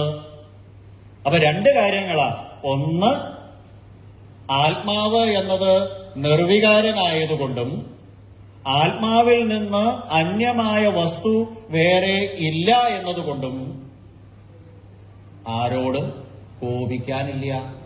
കാരണം ആത്മാവിൽ നിന്ന് അന്യമായിട്ടും ഇല്ല. ഇനി ഗ്രഹങ്ങളാണെന്ന് വയ്ക്കാം. ഗ്രഹങ്ങളുടെ നില അനുസരിച്ചിട്ടാണ് സുഖദുഃഖങ്ങൾ ഉണ്ടാകുന്നത്. ജ്യോത്സ്യന്മാരെടുത്ത് വരുമ്പോ പറയും, ജ്യോത്സ്യത്തിനെ ഭാഗവതം നിഷേധിക്കുകയല്ല കേട്ടോ. ജ്യോത്സ്യം എന്ന് പറഞ്ഞാൽ ശാസ്ത്രം തന്നെയാണ്. ഗ്രഹനില അനുസരിച്ച് ഇതെല്ലാം പറയും. പക്ഷേ സുഖദുഃഖങ്ങൾ അനുഭവിക്കുന്നത് ആരാണെന്ന് മനസ്സിലാക്കണം എന്നാ. ജ്യോത്സ്യന്മാര് പറയുന്നത് സത്യം തന്നെയാണ്. പക്ഷേ എവിടെയാ പാകപ്പഴ? നമ്മുടെ ചിന്തകളിലാ പാകപ്പഴ വരണത്. അപ്പൊ സുഖവും ദുഃഖവും ഗ്രഹങ്ങളുടെ നിലയനുസരിച്ചിട്ടാണ് സുഖദുഃഖങ്ങൾ ഉണ്ടാകുന്നതെങ്കിൽ അതും ശരിയല്ല. ജാതകം നോക്കിയിട്ടല്ലേ ജ്യോത്സ്യന്മാര് പറയാ. ഈ ജാതകം എന്ന് പറഞ്ഞാൽ എന്താ? ജനിച്ച സമയത്തെ ഗ്രഹനിലയാണ്. ജനന മരണങ്ങളില്ലാത്ത ആളാ ആത്മാവ്. ആത്മാ ജനിച്ചു മരിക്കുമെന്ന് ആത്മാവിൽ നീ കരുതുന്നുവെങ്കിൽ ആത്മാ ജജാന ന മരിഷ്യതി. പിപ്പലായന മഹർഷി പറയും നിമി നവയോഗി സംവാദത്തില്, ആത്മാവ് ജനിക്കണില്ല, മരിക്കണില്ല, ന ക്ഷീയതേ, അത് ക്ഷയിക്കണില്ല, ന വർദ്ധതേ, വർദ്ധിക്കണില്ല, ദ്വൈതങ്ങളില്ലാതാണ് ആത്മാവ്. അപ്പൊ ജനന മരണങ്ങളില്ലാത്തവനാണ് ആത്മാവ് എങ്കിൽ എങ്ങനെയാ സുഖദുഃഖങ്ങൾ ഉണ്ടാവണേ? ജനിച്ച സമയത്തെ രാശിനില അനുസരിച്ച്. അപ്പൊ സുഖദുഃഖങ്ങളെ നിശ്ചയിക്കുന്നത് ആ ജനന സമയത്തെ ഗ്രഹനിലയാണ്. ജനനമില്ലാത്ത ആത്മാവാണ് ഞാൻ എന്നറിയുമ്പോ പിന്നെ എങ്ങനെ ഉണ്ടാവും? പിന്നെ എങ്ങനെ സുഖദുഃഖങ്ങൾ ഉണ്ടാവും? ഞാൻ ഗ്രഹനിലകൾ ബാധിക്കാത്തതാണ്, ജനനമോ മരണമോ ഇല്ലാത്ത ആത്മാവാണ് ഞാൻ. അപ്പോ പുണ്യഗ്രഹങ്ങളെ പാപഗ്രഹങ്ങൾ പീഡിപ്പിക്കണോ എന്ന് പറയണു. ഗ്രഹങ്ങളിൽ നിന്ന്, ശരീരത്തിൽ നിന്ന് അന്യനായിരിക്കുന്ന, അജനായിരിക്കുന്ന എന്നെ ഈ ഗ്രഹങ്ങളുടെ പീഡ എങ്ങനെയാ ബാധിക്കുക? ജ്യോതിഷത്തിനെ ചോദ്യം ചെയ്യല്ല കേട്ടോ. അപ്പൊ സുഖദുഃഖങ്ങൾ അനുഭവിക്കുന്നത് ആരാ? മനസ്സാണ് എന്നാ സ്ഥാപിച്ചത്. ജ്യോതിഷം സത്യം തന്നെയാണ്. പക്ഷേ ഈ ജ്യോതിഷത്തിൽ പറയുന്നതായ സുഖവും ദുഃഖവും മനസ്സാണ് അനുഭവിക്കണേ. മനസ്സാണ് കാരണം. ആത്മാവിന് ഇതൊന്നും ബാധകല്ല. ആത്മാവ് ജനിക്കുന്നില്ല, മരിക്കുന്നില്ല. പക്ഷേ ആ ശരീരത്തിനെ സ്വീകരിക്കുന്ന സമയത്തെ ഗ്രഹനില വച്ച് പറയുന്ന സുഖദുഃഖങ്ങൾ താൻ അനുഭവിക്കുന്നു എന്ന് ജീവാത്മാവിന് തോന്നലാണ്. അകർത്താഹം, അഭോക്താഹം, അവികാരോഹം. ഞാൻ ഒന്നും ചെയ്യണില്ല, ഞാൻ ഒന്നും അനുഭവിക്കണില്ല, ഞാൻ അവ്യയനാണ് എന്ന് ആ ജീവാത്മാവ് മനസ്സിലാക്കണം എന്നർത്ഥം. ജനന സമയത്തെ ഗ്രഹനില കൊണ്ടാണ് സുഖദുഃഖങ്ങളെ പറയാം. ജനനമരണങ്ങളില്ലാത്ത ആത്മാവാണ് ഞാൻ എന്നുള്ളത് കൊണ്ട് ഈ സുഖദുഃഖങ്ങൾ ആത്മാവിനെ ബാധിക്കണില്ല. ബാധിക്കുന്നത് മനസ്സിനെയാണെന്ന് ഓർമ്മ വെക്കണം. ഇതൊക്കെ ബാധിക്കുന്നത് മനസ്സിനെയാണ്. ത്രിഗുണാത്മികമായ മനസ്സിന്റെ വികല്പങ്ങളാണ് ഈ സുഖദുഃഖങ്ങളെ നിർണയിക്കുന്നത്. മനഃപരം കാരണമാമനന്തി. ഈ ഗ്രഹങ്ങളൊന്നുമല്ല. ശുഭഗ്രഹത്തിനെ ആ നീചഗ്രഹം ഉപദ്രവിച്ചു, അതുകൊണ്ടാണ് എനിക്ക് ദുഃഖമുണ്ടാകുന്നത് എന്ന് ആരാ പറയണേ? ആരാ പറയണേ? മനസ്സാ പറയണേ. വ്യാഴത്തിനെ ചൊവ്വ നോക്കി, അതുകൊണ്ടാണ് നിനക്ക് ഈ കേട് വന്നത് എന്ന് നമ്മളോട് പറയുന്നത് മനസ്സാ, അല്ലാണ്ട് ആ ഗ്രഹങ്ങളൊന്നുമല്ല. അപ്പൊ ജ്യോതിഷം സത്യം തന്നെയാണ്. പക്ഷേ ആ സുഖദുഃഖങ്ങളെ അനുഭവിപ്പിക്കുന്നത് മനസ്സാണ്.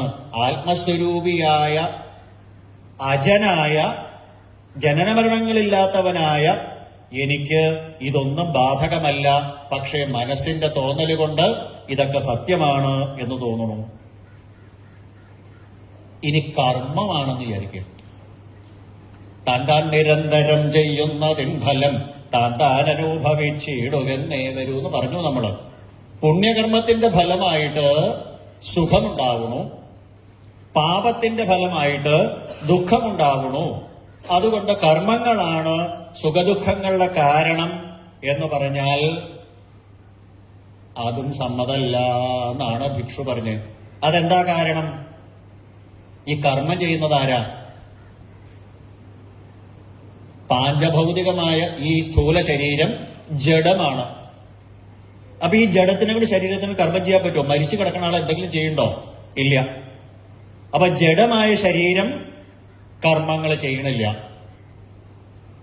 നിർഗുണനായ ആത്മാവ് കർമ്മങ്ങൾ ചെയ്യണ്ടോ? അതുമില്ല. അപ്പൊ പിന്നെ ആർക്കാ കുഴപ്പം?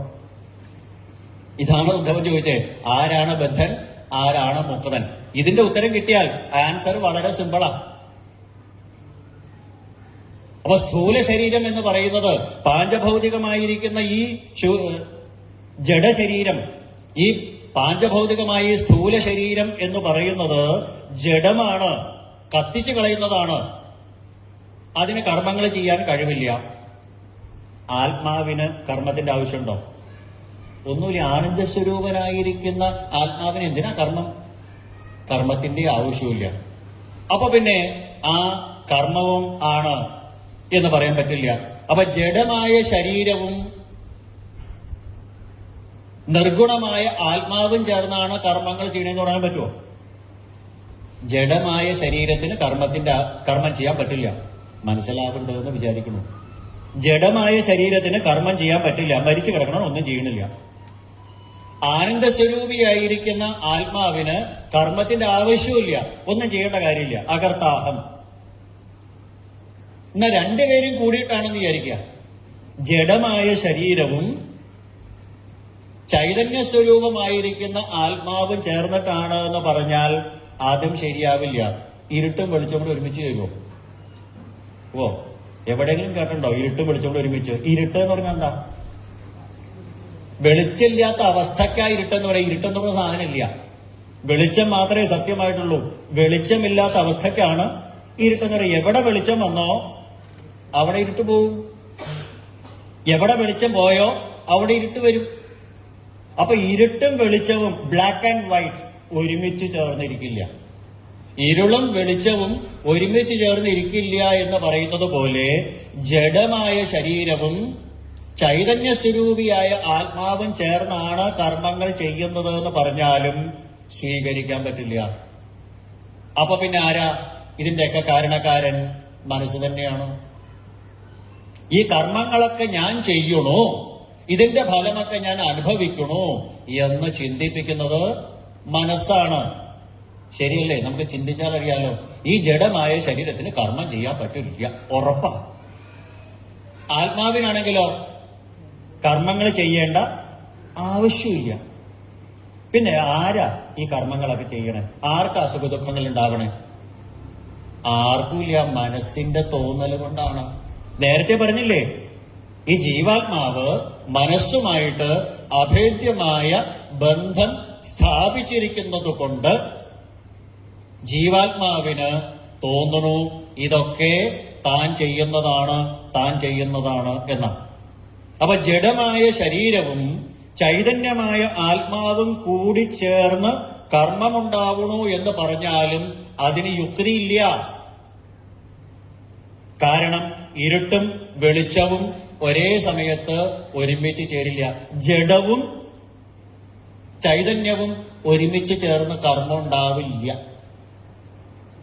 ആത്മാവ് നിർവികാരനാണ്, നിർഗുണനാണ്.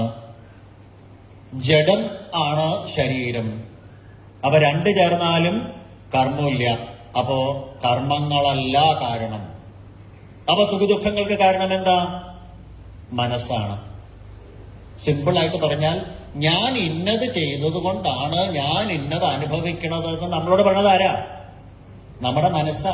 അന്ന് ഞാന് അങ്ങനെ ചെയ്തതിന്റെ ആട്ടോ ഞാനിപ്പോ ഇങ്ങനെ അനുഭവിക്കണേന്ന് എനിക്ക് മനസ്സിലായി. അവസാനത്തെ വാക്ക് എന്താ പറഞ്ഞ്? മനസ്സിൽ ആയി എന്ന്. അപ്പൊ ആരാ പറഞ്ഞേ നമ്മളോട്? മനസ്സ്. ഞാനന്ന് അങ്ങനെ ചെയ്തതിന്റെ ആയിട്ടാണ് ഞാനിപ്പോ ഇങ്ങനെ ജീവിക്കണമെന്ന് ഇപ്പൊ എനിക്ക് മനസ്സിലായി. അന്ന് ഞാൻ കുറെ നാമം ജപിച്ചതിന്റെ ഫലമായിട്ടാണ് ഇന്ന് ഞാൻ ഇങ്ങനെ ഇരിക്കണമെന്ന് എനിക്ക് മനസ്സിലായി, എനിക്ക് മനസ്സിൽ ആയി. അപ്പൊ നല്ലതും ചീത്തയും നമ്മളോട് പറയണത് നമ്മുടെ മനസ്സ് തന്നെയാ, അല്ലാണ്ട് കർമ്മങ്ങളല്ല. അന്ന് ചെയ്ത കർമ്മത്തിന്റെ ഫലമാണ് ഇന്ന് ഞാൻ സന്തോഷിക്കുന്നത് എന്ന് പറയുന്നത് മനസ്സ്. അന്ന് ഞാൻ ചെയ്ത തെറ്റിന്റെ ഫലമാണ് ഇന്ന് ഞാൻ ദുഃഖം അനുഭവിക്കുന്നത് എന്ന് നമ്മളെ ബോധ്യപ്പെടുത്തുന്നത് മനസ്സ്. അപ്പൊ കർമ്മങ്ങളാണോ നമുക്ക് സുഖം ദുഃഖം ഉണ്ടാക്കണേ? അല്ല. പിന്നെ ആരാ? മനസ്സ് തന്നെയാണ്. അപ്പൊ മനസ്സ് ശുദ്ധമായാൽ എന്തുണ്ടാവണു? നമ്മള് നല്ലതും ചെയ്യില്ല, ചീത്തയും ചെയ്യില്ല, കാമ്യകർമ്മങ്ങൾ ചെയ്യില്ല എന്നർത്ഥം. നമ്മൾ കാമ്യകർമ്മങ്ങൾ ചെയ്യുമ്പോ കുരുതേ വികർമ്മ എന്നൊക്കെ ഋഷഭയോഗീശ്വരന്റെ ആ ഉപദേശത്തിൽ പറയും. നമ്മൾ കർമ്മങ്ങൾ ചെയ്യണത് എന്ത് കർമ്മങ്ങളാ? കാമ്യകർമ്മങ്ങളാ നമ്മൾ ചെയ്യുക, ആഗ്രഹപൂർത്തിക്ക് വേണ്ടിയിട്ട്. അപ്പൊ എന്തുണ്ടാവും? അതിൽ പുണ്യവും ഉണ്ടാവും, പാപവും ഉണ്ടാവും. അവനവൻ ആത്മസുഖത്തിനാചരിക്കുന്നവ അവരന് സുഖത്തിനായി വരണമെന്ന് ശ്രീനാരായണ ഗുരുദേവൻ പറഞ്ഞു. പക്ഷേ നമ്മള് നമ്മുടെ സന്തോഷത്തിന് ചെയ്യുന്ന കാര്യങ്ങൾ മറ്റുള്ളവർക്ക് ഉപദ്രവമാണോ എന്ന് ചിന്തിക്കോ? നമ്മൾ ചിന്തിക്കില്ല. ഈ ശൃംഗപുരത്ത് നമ്മൾ ബസ്സിനകത്ത് നിൽക്കുക, ലിമിറ്റഡ് സ്റ്റോപ്പ് ബസ്, എറണാകുളത്തേക്കുള്ള ബസ്സേ, ഒറ്റ ബസ് അവിടെ നിർത്തണില്ല. ശൃംഗപുരത്തിന് സ്റ്റോപ്പില്ല, ഒറ്റ ബസ് നിർത്തണില്ല. നമ്മൾ ലോകത്തിലെ എല്ലാവരും ചീത്ത പറയും. അത് കഴിഞ്ഞിട്ട് ഏതോ ഒരു ഡ്രൈവർക്ക് സിമ്പതി തോന്നിയിട്ട് ശൃംഗപുരത്ത് കൈ കാണിച്ചപ്പോ ആ എറണാകുളത്തേക്ക് പോണ ലിമിറ്റഡ് സ്റ്റോപ്പ് ബസ്സുകാരൻ ചവിട്ടി നിർത്തി, നമ്മൾ കയറി. ഇതേപോലെ വൈറ്റിൽ എത്തണത് വരെ കൈ കാണിച്ചിട്ട് മുഴുവൻ ബസ് നിർത്തിയാലോ നമ്മുടെ ഭാവം എന്താവും? പിന്നെ തന്നെ LS ഇത് കൈ കാണിച്ചെടുത്ത് മുഴുവൻ നിർത്താനാണെങ്കിൽ ആദ്യം എന്താ നമുക്ക് ശുണ്ഠി വന്നേ? നമ്മൾ കൈ കാണിച്ചപ്പോ വണ്ടിയൊന്നും നിർത്തിയില്ല. അത് പിന്നെന്താ നമുക്ക് ദേഷ്യം വന്നേ? നമ്മൾ കയറിയപ്പോ എല്ലാവർക്കും നിർത്തുമെന്ന്, അല്ലേ? അപ്പോ നമ്മുടെ സുഖത്തിനെ നമ്മൾ നോക്കണുള്ളൂ. സംസിദ്ധിർ ഹരിതോഷണം എന്ന ഭഗവാനെ സന്തോഷിപ്പിക്കാനാ കർമ്മം ചെയ്യണേ, അവനവന്റെ സന്തോഷത്തിനല്ല. അപ്പൊ എന്തുകൊണ്ട് വികർമ്മങ്ങൾ ചെയ്യണു? നമ്മൾ കാമ്യകർമ്മങ്ങൾ ചെയ്യുമ്പോ അതിൽ പുണ്യവും ഉണ്ടാവും, പാപവും ഉണ്ടാവും. വഴിപാടുകളൊക്കെ ചെയ്യും ക്ഷേത്രങ്ങളിൽ ചെന്നിട്ട്. പക്ഷേ അത് കഴിഞ്ഞാല് മറ്റുള്ളവർക്ക് ഉപദ്രവമായിട്ടുള്ള കർമ്മങ്ങൾ ചെയ്യും, പരദൂഷണവും പറയും. അതാ കുഴപ്പം. അപ്പൊ കാമ്യകർമ്മങ്ങൾ ചെയ്താൽ പുണ്യവും ഉണ്ടാവും, പാപവും ഉണ്ടാവും. പുണ്യകർമ്മം ചെയ്താൽ സ്വർഗത്തിൽ പോവും. പക്ഷെ സ്വർഗത്തിലെ സീറ്റ് പെർമനന്റ് അല്ല. ക്ഷീണേ പുണ്യേ മർത്യലോകം വിശന്തി. നമ്മൾ ATM നിന്ന് കാർഡ് ഇട്ടിട്ട് കാശ് വലിക്കുന്നത് പോലെയാ. കുറെ പ്രാവശ്യം വലിച്ചു കഴിഞ്ഞാൽ സ്ക്രീനിൽ തെളിയും നോ ബാലൻസ്, കാശില്ല എന്ന് പറഞ്ഞതുപോലെ എപ്പോഴാണോ നമുക്ക് പുണ്യം ക്ഷയിക്കുന്നത് അപ്പൊ നേരെ താഴേക്ക് വരും. നമ്മള് പുണ്യം മാത്രമല്ല ചെയ്യാം, പാപവും ചെയ്യില്ലേ? അപ്പൊ വേറൊരു സ്റ്റോപ്പ് കൂടി ഉണ്ട് അവിടെ. ഏതാ? നരകം. രണ്ടിന്റെ ഗുണം അനുഭവിക്കാൻ ഭൂമിയിൽ ജനിക്കും. അപ്പൊ സ്വർഗം, നരകം, ഭൂമി, സ്വർഗം, നരകം, ഭൂമി, സ്വർഗം, നരകം, ഭൂമി. ഈ ബർമുഡ ട്രയാങ്കിൾ കിടന്ന് കളിക്കേണ്ടി വരും, രക്ഷപ്പെടില്ല. അപ്പൊ കാമ്യകർമ്മങ്ങൾ ചെയ്താൽ ഇതാണ് കുഴപ്പം. അതുകൊണ്ട് എന്ത് വേണം? നിഷ്കാമമായിട്ട് കർമ്മങ്ങൾ ചെയ്യാറാവണം. അപ്പൊ പുണ്യത്തിന്റെ ഫലമായിട്ട് സുഖവും പാപത്തിന്റെ ഫലമായിട്ട് ദുഃഖവും ഉണ്ടാവണു എന്ന് പറയുന്നത് ശരിയല്ല.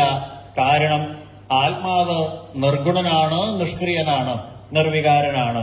ശരീരം ജഡവുമാണ്. ഇത് രണ്ട് കൂടിയാലും കർമ്മഫലങ്ങൾ ഉണ്ടാവണില്ല. ഈ സുഖദുഃഖങ്ങൾ ഉണ്ടാക്കുന്നത് മനസ്സ് തന്നെയാണ്. അപ്പോൾ മനസ്സ് ശുദ്ധമായാൽ സ്വർഗത്തിലും പോകേണ്ടി വരില്ല, നരകത്തിലും പോകേണ്ടി വരില്ല. നേരെ മുക്തിപദം, ഭഗവത് പദത്തിലേക്ക് പ്രാപിക്കാറാവും. അപ്പോൾ മനസ്സ് തന്നെയാണ് നമ്മുടെ സുഖദുഃഖങ്ങൾക്ക് കാരണം, അല്ലാതെ കർമ്മങ്ങളല്ല. എന്ന് വെച്ച് പാപങ്ങൾ ചെയ്തോളൂ എന്നല്ല. ഒരു ഭിക്ഷുവിന്റെ നിലവാരത്തിൽ നിന്ന് ചിന്തിക്കണം. താൻ നിരന്തരം ചെയ്യുന്നതിൻ ഫലം താൻ അനുഭവിച്ചിടുകന്നേ വരുന്നുള്ളത് സാധാരണ മനുഷ്യർക്ക്. പരമഹംസന്റെ തിയറിയല്ല. പരമഹംസന് വേണ്ടിയിട്ടാ പറഞ്ഞത് ഈ കർമ്മങ്ങളെല്ലാം. പരമഹംസന്റെ നിലയിൽ എത്തുമ്പോ പറയും ഈ കർമ്മങ്ങൾക്കൊന്നും യാതൊരു ഫലമില്ല. ആ കർമ്മങ്ങളുടെ ഫലം തന്ന് തീരുമാനിക്കുന്നത്, വിശകലനം ചെയ്യുന്നത് മനസ്സാണ്. സുഖദുഃഖങ്ങൾ നമ്മൾ അനുഭവിക്കുന്നത് മനസ്സിന്റെ വികല്പങ്ങൾ കൊണ്ടാണെന്ന് മനസ്സിലാക്കൂ. അപ്പൊ മനസ്സാണ് അവിടെ കാരണം. ഇനി കാലം അല്ല എന്ന് പറയാം. നായം ജനോമേ സുഖദുഃഖ ഹേതു ന ദേവത ആത്മാ ഗ്രഹ കർമ്മ കാല. ഗ്രഹം പറഞ്ഞു, കർമ്മം പറഞ്ഞു, ഇനി കാലം പറയണു. സാധാരണ പറയില്ലേ തമാശക്കുമ്പോൾ ഒരു നല്ല കാലത്ത് ഗുണം വരും എന്ന്. കാലം അനുകൂലമാവുമ്പോ സുഖമുണ്ടാവും, കാലം പ്രതികൂലമാവുമ്പോ ദുഃഖമുണ്ടാവും എന്ന് പറയാറുണ്ട്. പക്ഷെ ഈ കാലവും ആത്മാവും രണ്ടും ഒന്ന് തന്നെയാണ്. അന്തപുരുഷരൂപേണ കാലരൂപേണ യോ ബഹി എന്ന് തൃതീയ സ്കന്ധത്തിൽ പറയും. നമ്മുടെ എല്ലാവരുടെയും ഉള്ളില് നിലനിൽക്കുന്ന ആ ചൈതന്യത്തിന്റെ പേരാണ് ആത്മാവ്. നമ്മുടെ ശരീരത്തിന്റെ ഉള്ളിൽ ആത്മാവ് എന്നും ശരീരത്തിന്റെ പുറത്ത് കാലമായിട്ട് നിൽക്കുന്നതും ഒരേ ചൈതന്യം തന്നെയാണ്. നമ്മുടെ ശരീരത്തിന്റെ ഉള്ളിൽ നിൽക്കുമ്പോൾ ക്ഷേത്രജ്ഞൻ, ആത്മാവ്, ജീവൻ എന്ന് പറയുന്നു. ശരീരത്തിന് പുറത്താവുമ്പോ കാലം എന്ന് പറയുന്നു. രണ്ടും ഒന്ന് തന്നെയാണ്. അപ്പൊ കാലമാണ് ഇതിന്റെ സുഖദുഃഖങ്ങളുടെ കാരണം എന്ന് പറഞ്ഞാൽ അതും ശരിയല്ല. കാരണം കാലവും ആത്മാവും ഒന്നായതുകൊണ്ട് കാലത്തിന്റെ ധർമ്മങ്ങൾ ആത്മാവിനെ ബാധിക്കില്ല. കാലവും ആത്മാവും ഒന്ന് തന്നെ ആയതുകൊണ്ട് കാലത്തിന്റെ ധർമ്മങ്ങൾ ആത്മാവിനെ ബാധിക്കില്ല. ഭഗവാൻ അതിനൊരു ഉദാഹരണം പറഞ്ഞത്, തീയിനെ പൊള്ളിക്കാൻ തീക്കൊള്ളിക്ക് പറ്റുമോ? തീയിനെ പൊള്ളിക്കാനേ തീക്കൊള്ളിക്ക് പറ്റില്ല. മഞ്ഞുകട്ടയെ തണുപ്പിക്കാൻ മഞ്ഞിന് പറ്റുമോ? ഇല്ല. അപ്പൊ മഞ്ഞിനെ, ഹിമക്കട്ടയെ തണുപ്പിക്കാൻ മഞ്ഞുകട്ടയ്ക്കോ അഗ്നിയെ പൊള്ളിക്കാൻ അഗ്നിക്കോ സാധിക്കാത്തതുപോലെ ആത്മാവിനെ ബാധിക്കാൻ കാലത്തിന് സാധിക്കില്ല. കാരണം രണ്ടും ഒന്ന് തന്നെയാ. കാലമെന്ന് വിവക്ഷിക്കുന്നതും ആത്മാവെന്ന് വിവക്ഷിക്കുന്നതും ഒന്ന് തന്നെയായതുകൊണ്ട് കാലം ആത്മാവിനെ ബാധിച്ചു എന്ന് പറഞ്ഞാൽ അതും ശരിയല്ല. അപ്പൊ കാലം അനുകൂലമാവുമ്പോ, അപ്പൊ ശരീരത്തിനകത്ത് ജീവനായിട്ടും ശരീരത്തിന് പുറത്ത് കാലമെന്ന് വ്യവഹരിക്കുന്നതും ഒരേ വസ്തുവിനെ തന്നെയാണ്. കാലവും ആത്മാവും രണ്ടല്ല, ഒന്നാണ്. അഗ്നിയുടെ ചൂട് തീയിനെയും ഹിമത്തിന്റെ തണുപ്പ് മഞ്ഞിനെയും ബാധിക്കാത്തതുപോലെ കാലത്തിന്റെ സുഖദുഃഖങ്ങൾ, കാലാനുസൃതമായ സുഖദുഃഖങ്ങൾ കാലത്തിന്റെ മറ്റൊരു സ്വരൂപമായ ആത്മാവിനെ ബാധിക്കുമോ? കാലത്തിന്റെ സ്വരൂപമായത് ആണ്. കാലത്തിന്റെ മറ്റൊരു സ്വരൂപമാണ് ആത്മാവ്. കാലവും ആത്മാവും ഭിന്നല്ല, രണ്ടാണ്. രണ്ട് സ്ഥലത്ത് നിൽക്കുമ്പോൾ രണ്ട് എന്ന് പറയുന്നത് മാത്രമേ ഉള്ളൂ. ശരീരത്തിനകത്ത് നിൽക്കുമ്പോ ആത്മാവ്, ശരീരത്തിന് പുറത്ത് നിൽക്കുമ്പോ കാലം. ഈ രണ്ടും ഒന്നാണെങ്കിൽ എങ്ങനെ സുഖദുഃഖങ്ങൾ ഉണ്ടാവണേ?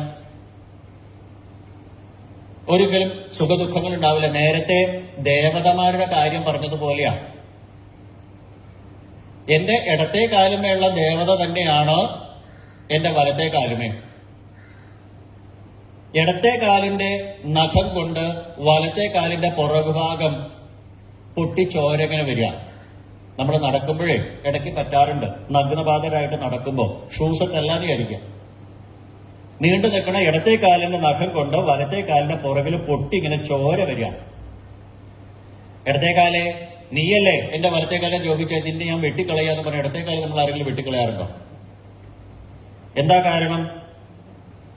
ചോര വന്ന ആ വലത്തെ കാലും അതിന് കാരണക്കാരായിരുന്ന വലത്തെ കാലും രണ്ടും എന്റെയാണ്. അതുകൊണ്ട് ആത്മസ്വരൂപത്തിന്റെയാണ്. വലത്തെ കാലും ഇടത്തെ കാലും രണ്ടും എന്റേതായതുകൊണ്ട് എനിക്ക് ആരോടും കോപിക്കാനില്ല എന്ന് പറഞ്ഞതുപോലെ കാലവും ആത്മാവും രണ്ടും ഒന്ന് തന്നെയാണ്. അതുകൊണ്ട് ഈ കാലവും അല്ല. അപ്പൊ പ്രകൃതിയിൽ നിന്ന് അതീതനായിരിക്കുന്ന എനിക്ക്, ഈ ആത്മസ്വരൂപിക്ക് ഒരു വിധത്തിലും ആരിൽ നിന്നും സുഖദുഃഖങ്ങൾ ഉണ്ടാവണില്ല. മനസ്സിന്റെ അനുഭവങ്ങൾ തന്റെ അനുഭവങ്ങളായിട്ട് തെറ്റിദ്ധരിക്കുമ്പോഴാണ് ഉദ്ധവ തനിക്ക് സുഖദുഃഖങ്ങൾ ഉണ്ടാവണത്. മനസ്സിന്റെ അനുഭവങ്ങൾ നേരത്തെ പറഞ്ഞില്ലേ, ചുട്ടുപഴുത്ത ഇരുമ്പ് കഷ്ണത്തിന്റെ ബിസ്ക്കറ്റിന്റെ കാര്യമൊക്കെ പറഞ്ഞില്ലേ. ആത്മാവുമായിട്ട് മനസ്സിന്റെ കോണ്ടാക്ട് കൊണ്ട് മനസ്സ് ഈ ജീവാത്മാവുമായിട്ട് അഭേദ്യമായ ബന്ധം സ്ഥാപിക്കുമ്പോ ഈ സുഖദുഃഖങ്ങൾ തന്റേതാണ് എന്ന് തെറ്റിദ്ധരിക്കുന്ന ജീവന്റെ മിഥ്യാഭ്രമമാണ്, അധ്യാസമാണ്, തെറ്റിദ്ധാരണയാണ്, തോന്നലാണ് ഈ സംസാര അനുഭവത്തിന് കാരണം. അതുകൊണ്ട് നായം ജനോമേ സുഖദുഃഖഹേതു, ഗ്രഹങ്ങളോ നക്ഷത്രങ്ങളോ ഇതൊന്നുമല്ല. ഒരു ഉദാഹരണം പറഞ്ഞാൽ, ദേവതകളല്ല. എന്റെ കണ്ണിന്റെ ദേവത എന്ന് പറയുന്നത് സൂര്യനാണ്. കയ്യിന്റെ ദേവത എന്ന് പറയുന്നത് ഇന്ദ്രനാണ്. എന്റെ കയ്യിന്റെ വിരല് അറിയാണ്ട് എന്റെ കണ്ണിൽ കൊണ്ടുപോകും. അതിന് ഈ ദേവതകളാണ് ദുഃഖമുണ്ടാക്കിയെന്ന് പറഞ്ഞിട്ട് കാര്യമുണ്ടോ? എല്ലാവരുടെ കണ്ണിന്റെ ദേവതയും സൂര്യനാണ്. എല്ലാവരുടെയും കയ്യിലെ ദേവത ഇന്ദ്രനാണ്. ആ കയ്യിന്റെ ദേവതയായിട്ടുള്ള ഇന്ദ്രനും കണ്ണിന്റെ ദേവതയായിരിക്കുന്ന സൂര്യനും ആത്മസ്വരൂപിയായി എന്റെ തന്നെയാ. രണ്ടുപേരും എന്റെയാണ്. നമുക്ക് ഇടത്തെ കണ്ണിനോടാണോ വലത്തെ കണ്ണിനോടാണോ കൂടുതൽ ഇഷ്ടം എന്ന് പറയാൻ പറ്റാത്തതുപോലെ രണ്ട് കണ്ണും ഒരുപോലെയാണ് എന്ന് പറഞ്ഞതുപോലെ എന്റെ കയ്യിലുള്ള ദേവതയും കണ്ണിലുള്ള ദേവതയും രണ്ടു പേരും എന്റെ തന്നെ ആയതുകൊണ്ട്, ആത്മസ്വരൂപിയായ എന്റെ തന്നെ ആയതുകൊണ്ട് എനിക്ക് ആരോടും ദുഃഖിക്കാനില്ല, കോപിക്കാനായിട്ട് ഇല്ല. അതുകൊണ്ട് ഈ മനസ്സിന്റെ അനുഭവങ്ങൾ തന്റെ അനുഭവങ്ങളാണെന്ന് തെറ്റിദ്ധരിക്കുന്നത് കൊണ്ടാണ് മനഃപരം കാരണമാമനന്തി, മനസ്സിന്റെ അനുഭവങ്ങൾ ജീവാത്മാവ് തന്റെ അനുഭവങ്ങളായിട്ട് തെറ്റിദ്ധരിക്കുന്നത് കൊണ്ടാണ് ജീവന്റെ മിഥ്യാഭ്രമമാണ് ഈ സംസാര അനുഭവത്തിന് കാരണം